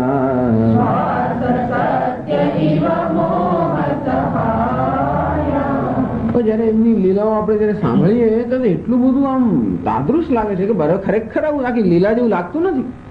આ બધું એમનું જે ચરિત્ર કેવું લાગે છે? એ એકદમ સત્ય લાગે છે ને આપણને. એ સમજાવે છે. જગત પ્રકાશ છે પ્રકાશક રામુ. આ સમગ્ર જગત જડ છે. જડ એટલે પર પ્રકાશ છે. એના પ્રકાશક કોણ છે? રામ એટલે કે અધિષ્ઠાન. માયાધીશ જ્ઞાન ગુણધામ. જે માયાના અધીશ છે એટલે કે માયાનું અધિષ્ઠાન છે. જ્ઞાન ગુણ, જ્ઞાન સર્વ જ્ઞાન ગુણના ધામ છે એટલે કે માયા એના અધિષ્ઠાન છે. જાસુ સત્યતા તે જડ માયા. માયા કેવી છે? જડ છે. જગત પણ જડ છે, સર્વ લીલાઓ પણ જડ છે, પ્રકૃતિ દ્વારા થઈ રહી છે. અને છતાં પણ જાસુ સત્યતા તે જડ માયા, જેની સત્યતાને લઈને યત સત્વાત અમૃષૈવ ભાતિ સકલમ. જેની સત્વને લીધે, જેની સત્યતાને લીધે આ સમગ્ર જગત સત્ય ભાસે છે. ભાસ સત્યૈવ મોહ સહાયા. અને માટે તો કે જેની સત્યતાને લઈને આ સમગ્ર જગત પર જાણે સત્ય હોય એમ ભાસી રહ્યું છે. જગતના વિષયોમાં જાણે આનંદ હોય એવું આપણે ભાષે છે, એ ખરેખર નક્કર રીતે સત્ય હોય એમ પણ ભાષે છે, એ જાણે ખરેખર પ્રકાશ રહ્યા હોય એમ જે આપણે ભાષે છે. આમ જગત જે વાસ્તવમાં જડ છે, મિથ્યા છે, છતાં પણ સત્ય હોય એમ ભાષી રહ્યું છે. કોને કારણે? જેને કારણે, જે અધિષ્ઠાનને કારણે આ મિથ્યા જગત પણ સત્ય ભાષી રહ્યું છે. એને કારણે જે આપણી એમની લીલાઓ પણ જાણે કે સત્ય હોય એ બી ભાષી રહી છે. અને તેથી મોહ સહાય, જાણે કે આ બધા માયાની મોહની સહાયતાથી આ બધી વસ્તુઓ જડ જે છે એ પણ જાણે સત્ય.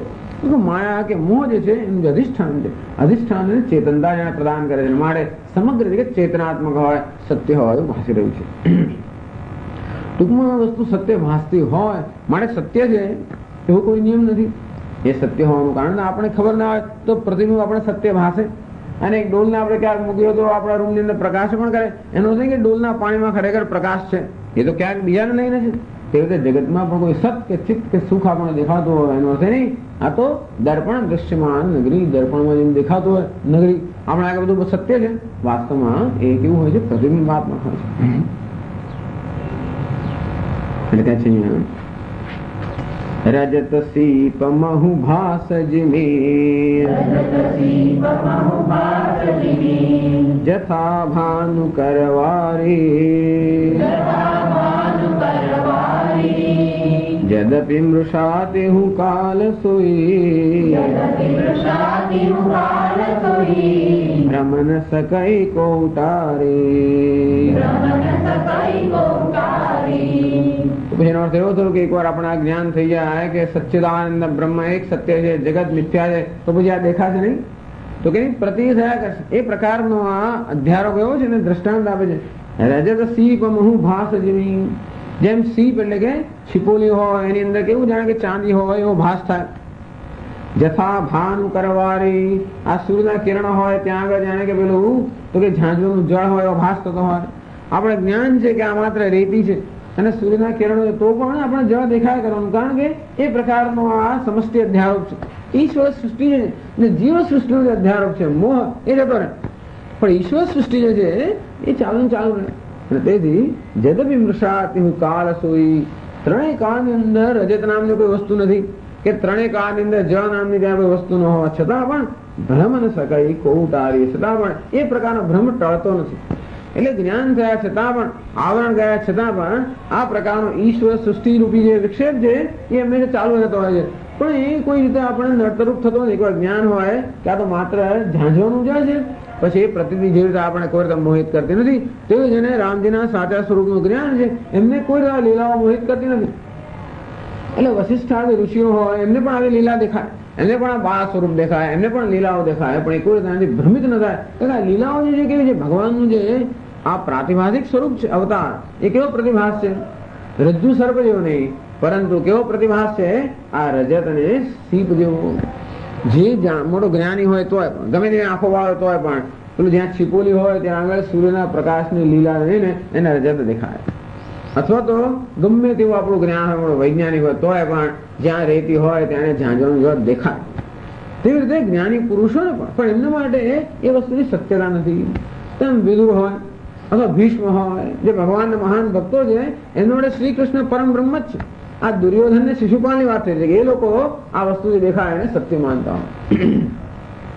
જદપિ મૃષાતિ હું કાલ સોઈ, ત્રણેય કાળમાં ક્યારે પણ આવી કોઈ લીલાઓને કે આવી કોઈ મર્યાદાઓને પરમ બ્રહ્મમાં સ્થાન ન હોવા છતાં પણ ભ્રમ ન શકાય કૌટારી. એ પ્રકારનો ભ્રમ છે એને કોઈ ટાળી શકે નહીં. અજ્ઞાની લોકો એ ભ્રમને સત્ય માની લે છે અને જ્ઞાની લોકો એને ભ્રમ જાણતા હોય છે. એટલે એહી વિધિ જગ હરિ આશ્રિત રહી,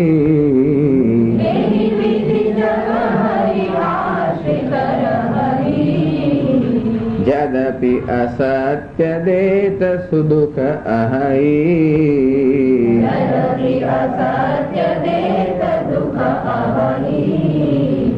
જો સપને સિર કાટે કોઈ,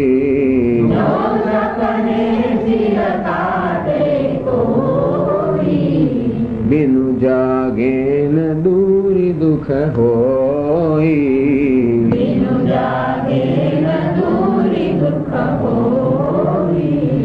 હવે મિથ્યા વસ્તુ તો કે દુઃખ આપતી હશે તો કે આપે, મિથ્યા વસ્તુ એટલું જ દુઃખ આવે જેટલું સત્ય આપે. જો મિથ્યાને સત્ય માની લેવામાં આવે તો એટલે કે છે એહી વિધિ જગ હરી આશ્રિત રહી. ત્રણેય કાળમાં જગત નામની વસ્તુ નથી. એટલે કે ત્રણેય કાળમાં જગતમાં સત્યતા છે જ નહીં. અને જે સત્ય વસ્તુ ના હોય, જે મિથ્યા હોય, ખાલી મારું પ્રતિબિંબ સમાન હોય કે પડછાયો, ક્યારેય મને દુઃખ આપી જ ન શકે. અને છતાંય પડછાયાને સાચો માની લેવા તો ભૂત જેવું દેખાય આપણને, એટલે આપણે ડરાવે. એટલે જયારે મિથ્યા વસ્તુને સત્ય માની લઈએ તો આપણે બધો ડર કે દુઃખ જેમ ઉત્પન્ન થાય. એહી વિધિ જગ હરિ આશ્રિત બ્રહ્માશ્રયા માયા. આ માયા એટલે જગત સર્વદા બ્રહ્મને આશ્રિત છે. જદપી અસત્ય દેખ દુઃખ હરી. અસત્ય હોવા છતાં પણ અત્યંત દુઃખ આપતું હોય છે. કેવી રીતે? જો સપને સિર કાટે કોઈ. સ્વામી સાંભળવા છતાં જીવન દુઃખ તો રહી જ જાય છે. બરોબર. જો સપને સિર કાટે કોઈ. સ્વપ્નમાં કોઈ સિર કાટતું હોય તો બીનું જાગે ને દૂરી દુઃખ હોય તો સ્વપ્નમાં તો એમ લાગે બાપરે મારું માથું કપાયું, આવું દ્રષ્ટાંત, માથું કાપી. એટલે એથી ખરાબ તો કઈ હોય જ નહીં એમ. પણ સ્વપ્નમાં જે નાના મોટા અનુભવ થાય બધા કેવા લાગે સત્ય, કેવું સુખ દુઃખ બધું એમને જન્મતું હોય. એનો અર્થ નહીં કે વસ્તુ છે. ટૂંકમાં સુખ કે દુઃખ કે ભય જન્મવા માટે કોઈ વસ્તુનો હોવાની જરૂર નથી. એનું કારણ ન કશું કારણ ન હોય તો પણ હર્ષ વિષાદ ભય જન્મી શકે. જેમ પેલી છીપોલીમાં આપણે ચાંદી તરત આપણે લોભાઈને એની પાસે જઈએ, રજ્જુમાં સર્પ જોઈને તરત ભયથી આપણે ડરી જઈએ. આમ ભય ઉત્પન્ન થયો નથી કે એનું કારણ છે કે લોભ ઉત્પન્ન થવાનું કોઈ કારણ ન હોય છતાં આપણે ઉત્પન્ન થાય. તેવી રીતે જગતમાં કશી સત્યતા ન હોવા છતાંય પણ બધું દુઃખ ઉત્પન્ન થાય જો આપણે એને સત્યતા આપીએ તો. સ્વકાલે સત્યવત ભાતી. આ સ્વપ્ન જયારે આપણે જ્ઞાન ન હોય ત્યારે સત્ય સમાન ભાષે છે અને એવી જ જાતનો પ્રભાવ આપણો ઉત્પન્ન કરે છે. બીનું જાગે ને દુઃખ જાગી ગયે જયારે તો આ તો બધું મિથ્યા છે. તેવી રીતે અને મિથ્યાત્વમાંથી જાગવાનું તો જ આ વસ્તુ દુઃખ આપતું દૂર થાય. જાસુ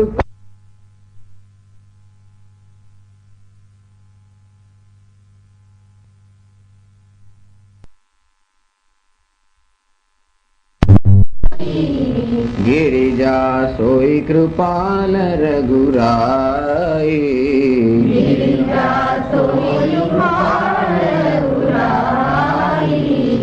आदि अंत को जासुन पावा.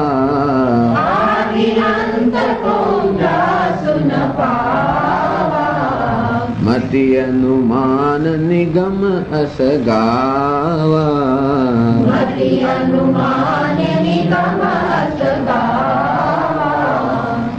કેવી રીતે દૂર થાય ભ્રમ? આ બધું છે સત્યવત ભાસી રહ્યું છે, દુઃખ નું બધું કારણ છે, દૂર કેવી રીતે થાય? યમે વૈશ વૃણતે તેન લભ્ય.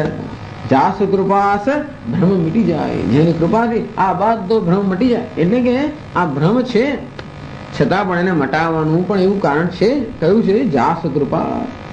ગિરિજા સોઈ કૃપા. હે ગિરિજા, જેની કૃપા માત્ર છે બધો ભ્રમ મટી જાય છે, એ જ સોઈ કૃપાલ રઘુરાઈ. એ જ રઘુરાઈ કૃપા. કારણ કે કૃપા કેવું થાય? કૃપા કરવા માટે કોઈ પ્રકારના ગુણ ધારણ કરો તો કૃપા થાય. અને માટે એ બતાવે છે કે નિર્ગુણ કે નિરાકાર બ્રહ્મ પણ કૃપા કરવા માટે આવી જાતના આકાર ધારણ કરતું હોય છે. અને એ રીતે જે લોકોને જરૂર હોય કૃપા, કે એ વસ્તુ પણ મિથ્યા જ છે, તો મિથ્યાને સત્ય માની લેવાથી જે પ્રકારની દુઃખ અને સંસાર ઉત્પન્ન થાય છે એ પ્રકારની આ કૃપા કરવા માટે જાણે કે એ જ પરમ બ્રહ્મ આવી જાતની લીલા કરે છે. ગિરિજા સોઈ કૃપાલ રઘુરાય. હે ગિરિજા, એ જ આ કૃપાળ રઘુરાય છે, જેની કૃપા માત્ર છે આ ભ્રમ મટી જાય છે. આદિ અંત કહું જાસુ ન પાવા. વેદ કેવી વાત કરે છે એની વાત કરે છે. આદિ અંત કહું જાસુનો, જેનો અંત અને આદિ કોઈ પણ પામી શકતો નથી. મતિ અનુમાન નિગમ અસ ગાવા. વેદ પણ બિચારા શું કરે? અતદ્વ્યાવૃત્યાયમ ચકિતમ અભિધત્તે શ્રુતિરપી. શ્રુતિ પણ ચકિત થઈને એનું વર્ણન કરતા ગભરાય છે, ક્યાં કંઈક ભૂલ થઈ જાય. વેદ પણ કહે છે પોતાની મતે અનુસાર એનું ગાન કરે છે. કોનું? પરમ બ્રહ્મ. કેવું ગાન કરે છે? તુલસીદાસજી ગાન કહે છે, बिनु पद चले सुने बिनु काना. बिनु पद चले सुने बिनु काना. कर बिनु कर्म करे विधि नाना. कर बिनु कर्म करे विधि नाना. आनंद रहित रहित सकल रस भोगी आनंद रहित सकल रस भोगी बिनु बानी बकता बड़ जोगी बिनु बानी बकता बड़ जोगी तन बिनु परस नयन बिनु देखा तन बिनु परस नयन बिनु देखा ग्रह घ्राण बिनु बास असेखा ज्ञान बिनु बास असेखा असी सब भांति अलौकिक करनी असी सब भांति अलौकिक करनी महिमा जासु जाय नहीं बरनी महिमा जासु जाय नहीं बरनी बिनु पद चलय अपाणिपादो जवनो गृहीता पश्यति अचक्षुः शृणोति अकर्णः सवेत्ति वेद्यं न च तस्यास्ति वेत्ता तमाहुरग्रम पुरुषम पुराण આ વેદના મંત્રો છે એનો અનુવાદ કરે છે. સર્વતઃ પાણિપાદંતત સર્વતોક્ષિ શિરોમુખમ સર્વતઃ શ્રુતિમલ્લોકે સર્વમાવૃત્ય તિષ્ઠતિ સર્વેન્દ્રિય ગુણાભાસમ સર્વેન્દ્રિય વિવર્જિતમ અસક્તમ સર્વભૃતચૈવ બિનુ પદ ચલે. આ શક્ય જ કેવું બને? નિર્ગુણ નિંદ્રા નીલાઓ શક્ય જ કેમ બને? કોઈ નથી કહેતું શક્ય બને, પણ છતાંય આવું થતું હોય છે. બિનુ પદ ચલે કે પગ વગર ચાલે છે. આ બધું વૈજ્ઞાનિક સત્ય છે. હવે આમાં કોઈ વેદાંતિક એટલે કે જુદું નથી. આજે હલન ચલન દેખાય છે અને કોઈ કશું સમજાવી શકે એમ નથી. બેનું પગ ચલે. જે જગ્યાએ ચલન છે ને, જ્યાં ચલન શરૂ થાય છે ને પેલા નાના નાના એટમ વગેરેમાં, એ શું ચલન કેવી રીતે થાય છે એટલે એને માટેનું કોઈ જાતનું કારણ છે જ નહીં. ચલન થાય છે કે એ જ કોઈ કહી શકતું નથી. પરંતુ બેનું પદ ચલે, જે પરમ બ્રહ્મ, જે પાદ વગર તો કે ચાલે છે, પગ વગર સુનાય બીનું કાન વગર સાંભળે છે. ટૂંકમાં એને સાંભળવા માટે કાનની જરૂર નથી, એનો સેવો થયો. એને ચાલવા માટે પગની જરૂર નથી, સાંભળવા માટે કાનની જરૂર નથી. સર્વજ્ઞ કેમ કહેવાય? તો કે પોતાની દ્રષ્ટિએ સર્વજ્ઞ છે. સર્વજ્ઞ નથી 1000 લાખ કાન નાક વગેરે છે, કશાય વગેરે જ. કર બીનું કર્મ કરે વિધિના, કોઈ પ્રકારના કર એટલે હાથ વગર સર્વ પ્રકારના કર્મ જે કરે છે, કોઈ પ્રકારની ઇન્દ્રિય વગર. આનંદ રહિત સકલ રસ ભોગી, જેને કોઈ મોહ નથી, જીવ નથી, છતાં સર્વ રસનો એ ભોગ કરે છે. બિનુ વાણી વક્તા, વક્તા એટલે વક્તા, વાણી વગર જે વક્તા છે. જડ બળ જોગી, એ કેવો છે? શૃણમે યોગમ પશ્ચમે યોગમ ઐશ્વરમ. આ તો બળ જોગી, મહાન યોગી છે ને. અને માટે યોગ ઐશ્વર્ય જુઓ તમે કે જેની વાણી વગર છે. વાચો વાચમ, શ્રોત્રસ્ય શ્રોત્રમ, મનસઃ મનઃ, મન ચક્ષુ ચક્ષુષ ચક્ષુ, તન વિનુ પરસ, તન વગર પણ સ્પર્શ કરે છે બધાને. નયન વિનુ દેખા, નયન વગર જે બધું જુએ છે. ગ્રહી ઘ્રાણ વિનુ વાસ અશેખા, ઘ્રાણ ન હોવા છતાં પણ ઘ્રાણેન્દ્રિય ન હોય બધી જ વાસ, અશેષ વાસ બધી જ ગ્રહણ કરે છે. અસી સબ ભાંતિ અલૌકિક, અનર્વચનીય એમની આવડી કરણી છે. અસી સબ ભાંતિ અલૌકિક કરણી. આ રીતે આમની બધી અલૌકિક કરણી. તમારી જે જન્મવું અને આ નાની મોટી કરણીનો ક્યાં પ્રશ્ન રહ્યો? આ જગત જ જેને અલૌકિક કરણી છે, એ જેનો અવતાર છે. એક અવતાર નહીં, આ જગત એનો અવતાર. એ જ સમજાવી શકાય નથી કશું પણ. ક્યાંથી ભેદ આવ્યો ને દ્વૈત ક્યાંથી આવ્યો ને કેમ ચાલે છે ને શું છે એની કોઈ જાતની સ્પષ્ટતા કે કોઈ જાતની એની એક્સપ્લેનેશન કે સમજ જ નથી. ચાલ્યા જ કરે, ત્યાં સુધી જ ચાલ્યા કરે જ્યાં સુધી કોઈ સમજ ન હોય. એટલે આશ્રી સબ ભ્રાંતિ અલૌકિક કરણી. આવી રીતે આપણે અલૌકિક કરણી છે એની મહિમા જાસુ જાય નહીં બરણી. વેદ પણ જેનો મહિમાનું વર્ણન કરવામાં શક્તિમાન નથી એવા આ રામ પરમ બ્રહ્મ, જેની કૃપા છતાંય, જેની કૃપા માત્રથી આ બધો મોહ દૈવી હેષા ગુણમયી મમ માયા દુરત્યા મામેવ એ પ્રપદ્યંતે માયા મેતામ તરંગે. જેહી ઇમિ ગાવહી વેદ બુધ, જાહિ દરહિ મુનિ ધ્યાન, સોઈ દશરથ સુત ભગત હિત, કૌશલપતિ ભગવાન. જેહી ગાવહી વેદ બુદ્ધ. આવી રીતે વેદ અને બુદ્ધિમાન પંડિતો આવી રીતે જેનું ગાન કરે છે. જાહિ ધરહિ મુનિ ધ્યાન યમ બ્રહ્મ વરુણેન્દ્ર રુદ્રમૃત સ્તુન્વંતી વેદૈ સાંગ પદક્રમોપનિષદૈર ગાયંતી ધ્યાનાવસ્તુ તદ્ગતેન મનસા પશ્યંતી. આવો જેહી ગાવહી વેદ બુદ્ધ વેદ જને વેદ ને બુદ્ધિમાન એટલે વિદ્વાનો આવી રીતે જેનું ગાન કરે છે. જાહી ધરહી મુનિ ધ્યાન, મુનિ લોકો ધ્યાનમાં જેનું દર્શન કરે છે, જેનું જ્ઞાન પ્રાપ્ત કરે છે, સોઈ દશરથ સુત, એ જ દશરથ સુત એટલે એ જ પરમ બ્રહ્મ પરમાત્મા. તો ભગત હિત, ભક્તોના હિત માટે કોસલપતિ ભગવાન. યદા યાહી ધર્મસ્ય જ્ઞાનેન ભવતિ ભારત અભ્યુત્થાનમ ધર્મસ્ય તદાત્માનમ સૃજામ્યહમ પરિત્રાણાય સાધુનામ. પરિત્રાણાય સાધુના, સાધુઓની રક્ષા કરવા માટે. વિનાશાય દુષ્કૃતામ, એ સાધુઓની રક્ષાનો એક હેતુ તો કે એનો એક પ્રકાર છે. ભગત હિત કોસલપતિ ભગવાન, ભક્તોના હિત માટે. ભક્તો કે મારે તો આવી રીતે તમને જોઈએ, એમ મારા પુત્ર રૂપે જોઈએ, પેલો કે મારે તો મારો પૌત્ર રૂપે જોઈએ, પેલો કે મારા મિત્ર રૂપે જોઈએ. તો પછી શું થાય? નિર્ગુણ કે નિરાકાર બ્રહ્મ આવું કેવી રીતે કરે? અને એટલા માટે સાકાર આકાર ધારણ કરે.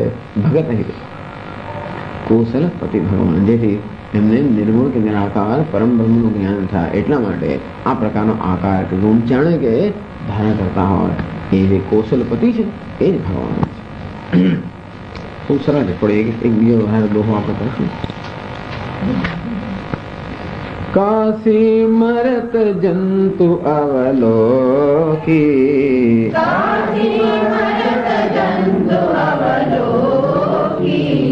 જાસુ નામ બલ કરઉં વિશોકી,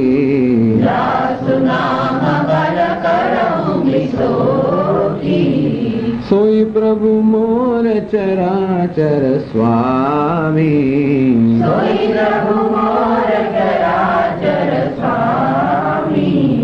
રઘુવર સબ ઉર અંતર જામી,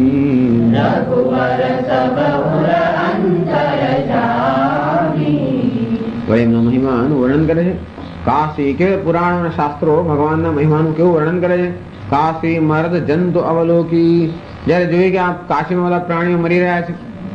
જાસુ નામ કર બલ કરાવ વિશોકી, જેમના નામના બળથી ભગવાન શિવજી પોતે કહે છે કે કાશીની અંદર આ બધા જાત જાતના પ્રાણીઓ જયારે મરી રહ્યા હોય ત્યારે એમને મરતા જોઈને એમના પર કૃપા કરીને રામ રામ રામ એમ તારક મંત્રો એમના કાનમાં મૃત્યુ સમયે ઉપદેશ કરું છું, અને બધા શોકથી મુક્ત થઈને લોકો તો મુક્ત થઈ જાય.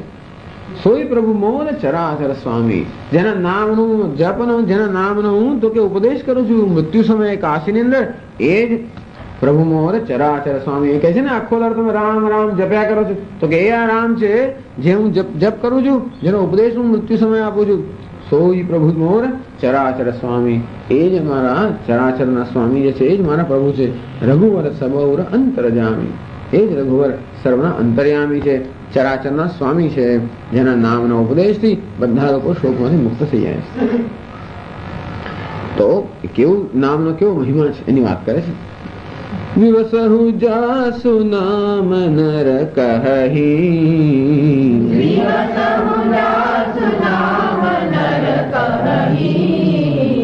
જન્મ અનેક રચિત અઘદહી,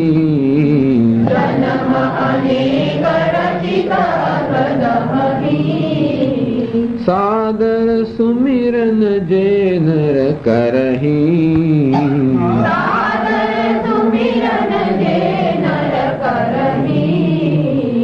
ભવવારિધિ ગોપદ ઇવ તરહી,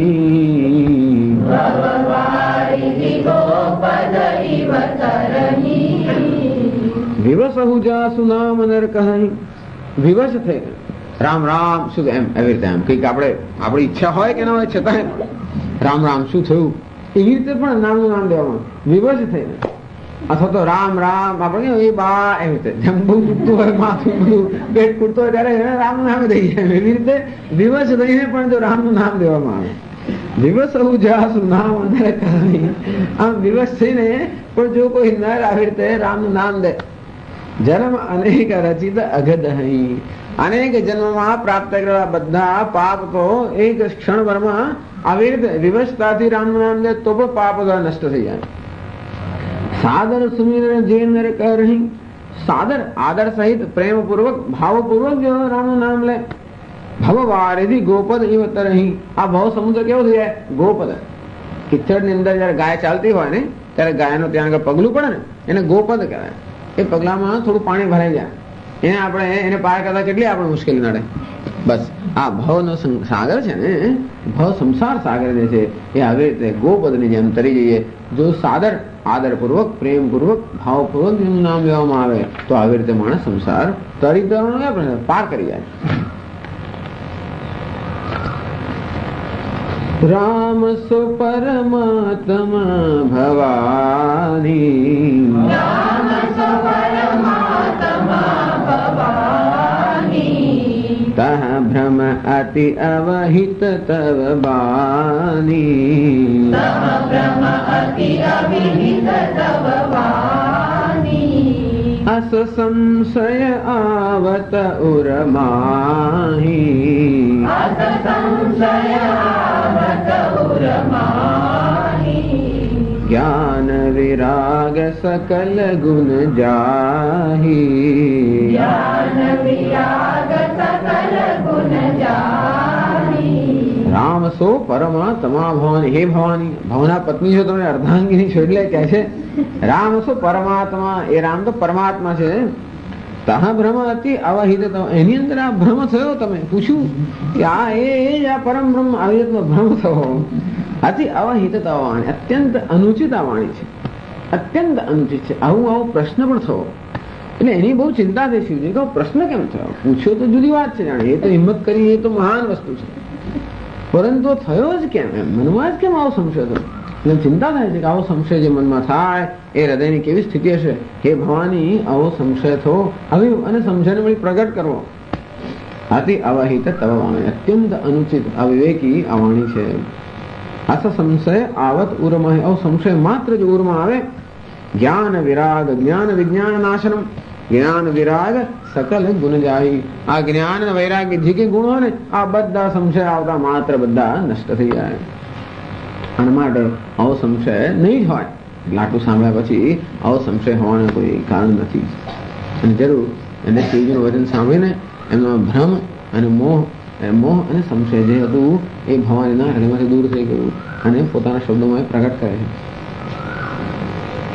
સુન શિવ કે ભ્રમ ભંજન વચના, સુન શિવ કે ભ્રમ ભંજન વચના, मिट गए सब कुतरक कै रचना, मिट गए सब कुतरक कै रचना, भई रघुपति पद प्रीति प्रतीति, भई रघुपति पद प्रीति प्रतीति, दारुण असंभावना बीती, दारुण असंभावना बीती.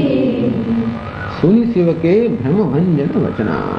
આ ભ્રમનો ભંજન નાશ કરનારા શિવજીના, તો કે ભ્રમરૂપી અંધકારનો નાશ કરનારા શિવજીના સૂર્યના કિરણ સમાન વચનો સાંભળીને મીટી ગયા સબ કુતર્ક કહે રચના. આ કુતર્કમાંથી બધા જન્મે. કુતર્ક એ જ કે જે પ્રતિ થતી હોય એને સત્ય માની લેવી અને તર્કથી હંમેશા એનો નિર્ણય કરવો, એનું નામ કુતર્ક. શાસ્ત્ર જે વસ્તુ આપણે કહે છે એ પરથી જે આપણે પ્રતીત થઈ રહ્યું એને સમજવાનો પ્રયત્ન કરવો, એનું નામ યોગ્ય તર્ક. જે દેખાય છે એનાથી શાસ્ત્રને મૂલાવાનો પ્રયત્ન કરો, એનું નામ કુતર્ક. શાસ્ત્ર જે કહે છે એનાથી જે આપણને જણાય છે એને સમજવાનો પ્રયત્ન કરવાનું નામ શું? અનુકૂળ તર્ક. આ જે દેખાય છે પ્રતીત થાય છે એમાંથી શાસ્ત્રના વચનોની અંદર સંશય ઉત્પન્ન થાય એનો આ કુતર્ક. આ કુતર્કમાંથી આ સંશય અને આ બધું જન્મેલું એ બધું નષ્ટ થઈ ગયું. મીટી ગયા સબ કુતર્ક કાય રચના. એટલે જેવું કુતર્ક જતો રહ્યો અને જેવો સંશય જતો રહ્યો એટલે આપોઆપ જ જે પ્રેમ હતો એ તરત પ્રગટ થાય. ભાઈ રઘુપતિ પદ પ્રીતિ પ્રતીતિ, તરત જ રઘુપતિના ચરણ કમળની અંદર જે પ્રેમ છે એ જન્મ્યો. દારૂણ અસંભાવના બીજી, કારણ કે અસંભાવના સંશય ભાવના આવરા આ તો નથી રામ, અસંભાવના રામની આ તો આવો જ છે સંશય ભાવના. આ બધી અસંભાવના સંશય. જો તુલસીદાસજી કેટલા શાસ્ત્રથી એકદમ બહુ શાસ્ત્રીય વસ્તુ છે આવી. એટલે આ વેદાંત શાસ્ત્ર અનુરૂપ છે, બાકીનું બધું માનસ શાસ્ત્ર અનુરૂપ હોય, ધર્મશાસ્ત્ર બધા શાસ્ત્ર અનુરૂપ આખો ગ્રંથ છે. એટલે આ બધા શબ્દોથી આમ સામે સમજ જ ના પડે, જેથી આપણને એનો પરિચય ના હોય. પણ એટલે આવી જાતનો અસંભાવ અને સંશય ભાવના, બધું અસંભાવના હોય એ બધી સંશય ભાવના જન્મે. જેમ આવરણમાંથી વિક્ષેપ જન્મે, તો આ રામ છે, પરમ બ્રહ્મ છે, અને આ બધી તો લીલા છે, અને એ માત્ર ભક્તના હિતને કારણે જ એમણે આ વસ્તુ ગ્રહણ કરી છે, અને માત્ર એ અધિષ્ઠાન હોવાને લઈને આ બધી સત્વ રજસ તમસ રૂપી લગાવવામાં આવે, ખરેખર તો શોભી રહી છે, અને માટે એમના વડે ભૂષણ સમાન છે, દૂષણ સમાન નથી. જે દૂષણ દેખાતું હતું તરત જ એને બીજી રીતે આપણે ભૂષણ દેખાય છે. ઓહો, આ તો બહુ સરસ દેખાય છે. એમ કાદવ ના આપે પેલું કાગળનો એક ડૂચો નીચે એકદમ કચરા જેવો દેખાય, એને સરસ સરખી રીતે ગોઠવીને મૂકવામાં આવે તો એકદમ સુંદર દેખાય. તો એને કઈ રીતે જોવું, એના પર દ્રષ્ટિનો સવાલ છે ને. ભગવાન એને દ્રષ્ટિ આપી, અને હવે અત્યાર સુધી જે વસ્તુઓ કુતર્કને લઈને કે એવી અવિવેકી દ્રષ્ટિને લઈને જે અત્યંત ગુચવનારી લાગતી હતી, જેને અનેક સંશયો અને અનેક પ્રકારનું શોક ઉત્પન્ન થયો, આ બધું નષ્ટ થઈ ગયું. ભય રઘુપતિ પદ પ્રીતિ પ્રતીતિ દારૂણ અસંભાવના વિધિ, અને આ દારૂણ જે અસંભાવનાથી કઠિન અવિશ્વાસ હતો એ બધો ચાલી ગયો. પુનિ પુનિ પ્રભુ પદ કમલ ગહી, જોરી પંકરુહ પાની, બોલી ગિરિજા વચન વર, मनहु प्रेम रस सान सियावर रामचंद्र की जय, पवन सुत हनुमान की जय, बोलो भाई सब संतन की जय. પુનિ પુનિ પ્રભુ પદ કમલ ગહી, અત્યંત તો કે હવે સ્નેહને વશ થઈને ને રામજીના ચરણના પ્રેમને વશ થઈને અત્યારે હવે રામ કથા સાંભળવાની જે ઈચ્છા છે અત્યંત ઉત્કટ બની ગઈ. પુનિ પુનિ પ્રભુ, અને પોતાનો સંશય જતો રહ્યો, અજ્ઞાન જતો રહ્યો. એટલે જે પ્રકારની કૃતજ્ઞતા, જે જન્મે ધન્યતા અનુભવી રહ્યા છે પાર્વતી દેવી, અને એને લઈને પુનિ પુનિ પ્રભુ પદ કમલ ગહી, શિવજીના ચરણ કમલને વારંવાર ગ્રહણ કરે છે. જોરી પંકરુહ પાણી, અને પોતાના જે ચરણ જે હસ્તકમળ છે એનાથી એમને નમન કરે છે. બોલી ગિરિજા વચન વર, સર્વશ્રેષ્ઠ વચન ગિરિજા બોલ્યા. મનહુ પ્રેમ રસ સાની, વચન પણ કેવા છે અત્યંત વર, એટલે સર્વશ્રેષ્ઠ વચન. અંદર હૃદય કેવું છે, મનહુ પ્રેમ રસ સાની, હૃદયની અંદર પ્રેમ, વચનની અંદર તો કે કોમળતા, માધુર્ય, મધુરતા, અને કર્મની અંદર કેવું છે તો કે પોતાના હાથથી ચરણ કમળ એને પકડી લીધા. આમ મન વચન અને કર્મ સર્વ રીતે એમાં શું છે, શિષ્ય સ્નેહમ સાધિમામ ત્વામ પ્રપન્નમ, અને પ્રપત્તિ કરાય. આવી રીતે ભગવાનને ચરણ ગયા અથવા તો શરણ ગયા. અને હવે કથાનો એટલે ઉપદેશનો પ્રારંભ થશે. જે થોડું ઘણું બાકી રહ્યું, મોટા ભાગનો બધો સંશય જતો રહ્યો. હવે તો માત્ર વિભૂતિનું ગાન થઈ ગયું, સંશય નથી. સંશય જતો રહ્યો, હવે તો ઉલટો વધારે રસ પડે કે કેવી રીતે થયું, આ કેવી રીતે પરમ બ્રહ્મ નિર્ગુણ નિરાકાર, કેવી રીતે સગુણ સાકાર થયા, કેવી રીતે એમણે આ બધી લીલાઓ કરી, શું બધું બન્યું. હવે જે પૃચ્છા છે એ જરા જુદા પ્રકારની છે. પેલા કેમ આવું બને જ કેવી રીતે, પેલા એવો પ્રશ્ન હતો, અરે આવું તો કઈ હોતું હશે એમ. હવે શું પ્રશ્ન, હા કેવી રીતે થયું આ, એટલે એ પ્રકારની હવે ઉત્કટતા એમના જે ઉત્પન્ન થઈ, અને એ રીતે પોતાનો જે પ્રેમ અને એમનું હવે અધિકારિત્વ એ રીતે પ્રદર્શિત થયું.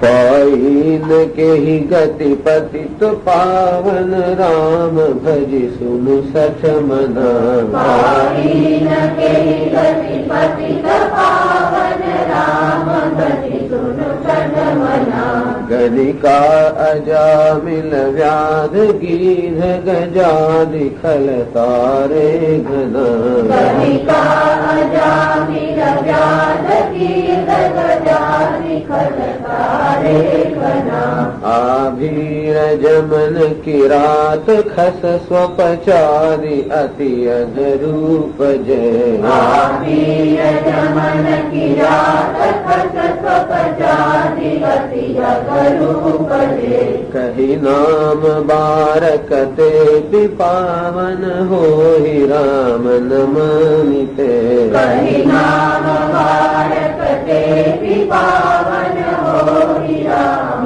नमामिते, रघुवंश भूषण चरित यह नर कहि सुनहि जय गावहि, रघुवंश भूषण चरित यह नर कहि सुनहि जय गावहि, कलिमल मनोमल धोई बिनु श्रम राम नाम सिधावही कलिमल मनोमल धोई बिनु श्रम राम नाम सिधावही सत पंच चौपाई मनोहर जानी जो नर उरगर सत पंच चौपाई मनोहर जानी जो नर उरगरे दारुण अविद्या पंच जनित विकार श्री रघुबर हरे दारुण अविद्या पंच जनित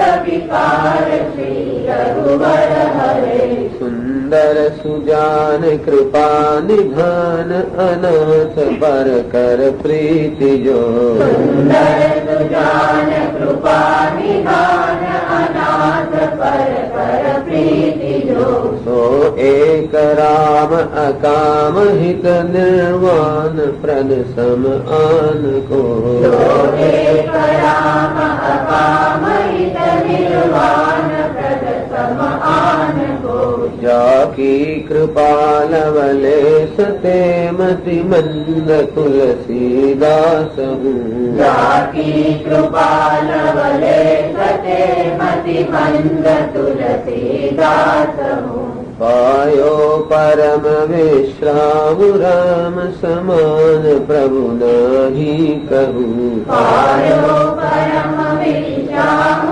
राम समान प्रभु नाही कहूँ मौसम दीनन दीन हित दीनन दीन हित तुम समान रघुवीर तुम समान रघुवीर अस विचारि रघुवंश मनी अस विचारि रघुवंश मनी हरहु विषम भव भीर हरहु विषम भव भीर कामिहि नारि पियारि जिमी कामिनि नारि पियारि लोभिहि प्रिय जिमिदान लोभी प्रिय जिमिदान तिमि रघुनाथ निरंतर प्रिय श्री रघुनाथ निरंतर प्रिय राघव मोहि राम सियावर रामचंद्र की जय पवन सुत हनुमान की जय बोलो भाई सब संतन की जय यत्पूर्वं प्रभुणा कृतं सुकविना यत्पूर्वं प्रभुना कृतं सुकविना श्रीशम्भुना दुर्गमम् श्रीशम्भुना दुर्गमम् श्रीमद्रामपदाब्जभक्तिमनिशम् श्रीभद्रामपदाब्जभक्तिमनिशम् प्राप्यैतु रामायणम् प्राप्यैतु रामायणम् मत्वा तद्रघुनाथ नाम निरतम् मत्वा तद्रघुनाथ नाम निरतम् स्वान्तस्तमशान्तये स्वान्तस्तमश्रान्तये आशाबद्धविनं चकार तुलसी भाषाबद्धमिदं चकार तुलसी दासस्तथा मानसम् दासस्तथा मानसम् पुण्यं पापहरं सदा शिवकरम् पुण्यं पापहरं सदा शिवकरम् विज्ञानभक्तिप्रदम् विज्ञानभक्तिप्रदम् मायामोहमलापहं सुविमलम् मायामोहमलापहं सुविमलम् प्रेमाम्बुपूरं शुभम् प्रेमाम्बुपूरं शुभम् श्रीमद्रामचरित्रमानसमिदम् श्रीमद्रामचरित्रमानसमिदम् भक्त्यावगाहन्ति ये भक्त्यावगाहन्ति ये ते संसारपतङ्गघोरकिरणैः ते संसारपतङ्गघोरकिरणैः दश्यन्ति नो मानवाः दह्यन्ति नो मानवाः पूर्णमिदं पूर्णात् पूर्णमुदच्यते पूर्णस्य पूर्णमादाय पूर्णमेवावशिष्यते ॐ शान्ति शान्ति शान्तिः हरिः ॐ श्रीगुरुभ्यो गुरुभ्यो नमः हरि ओम्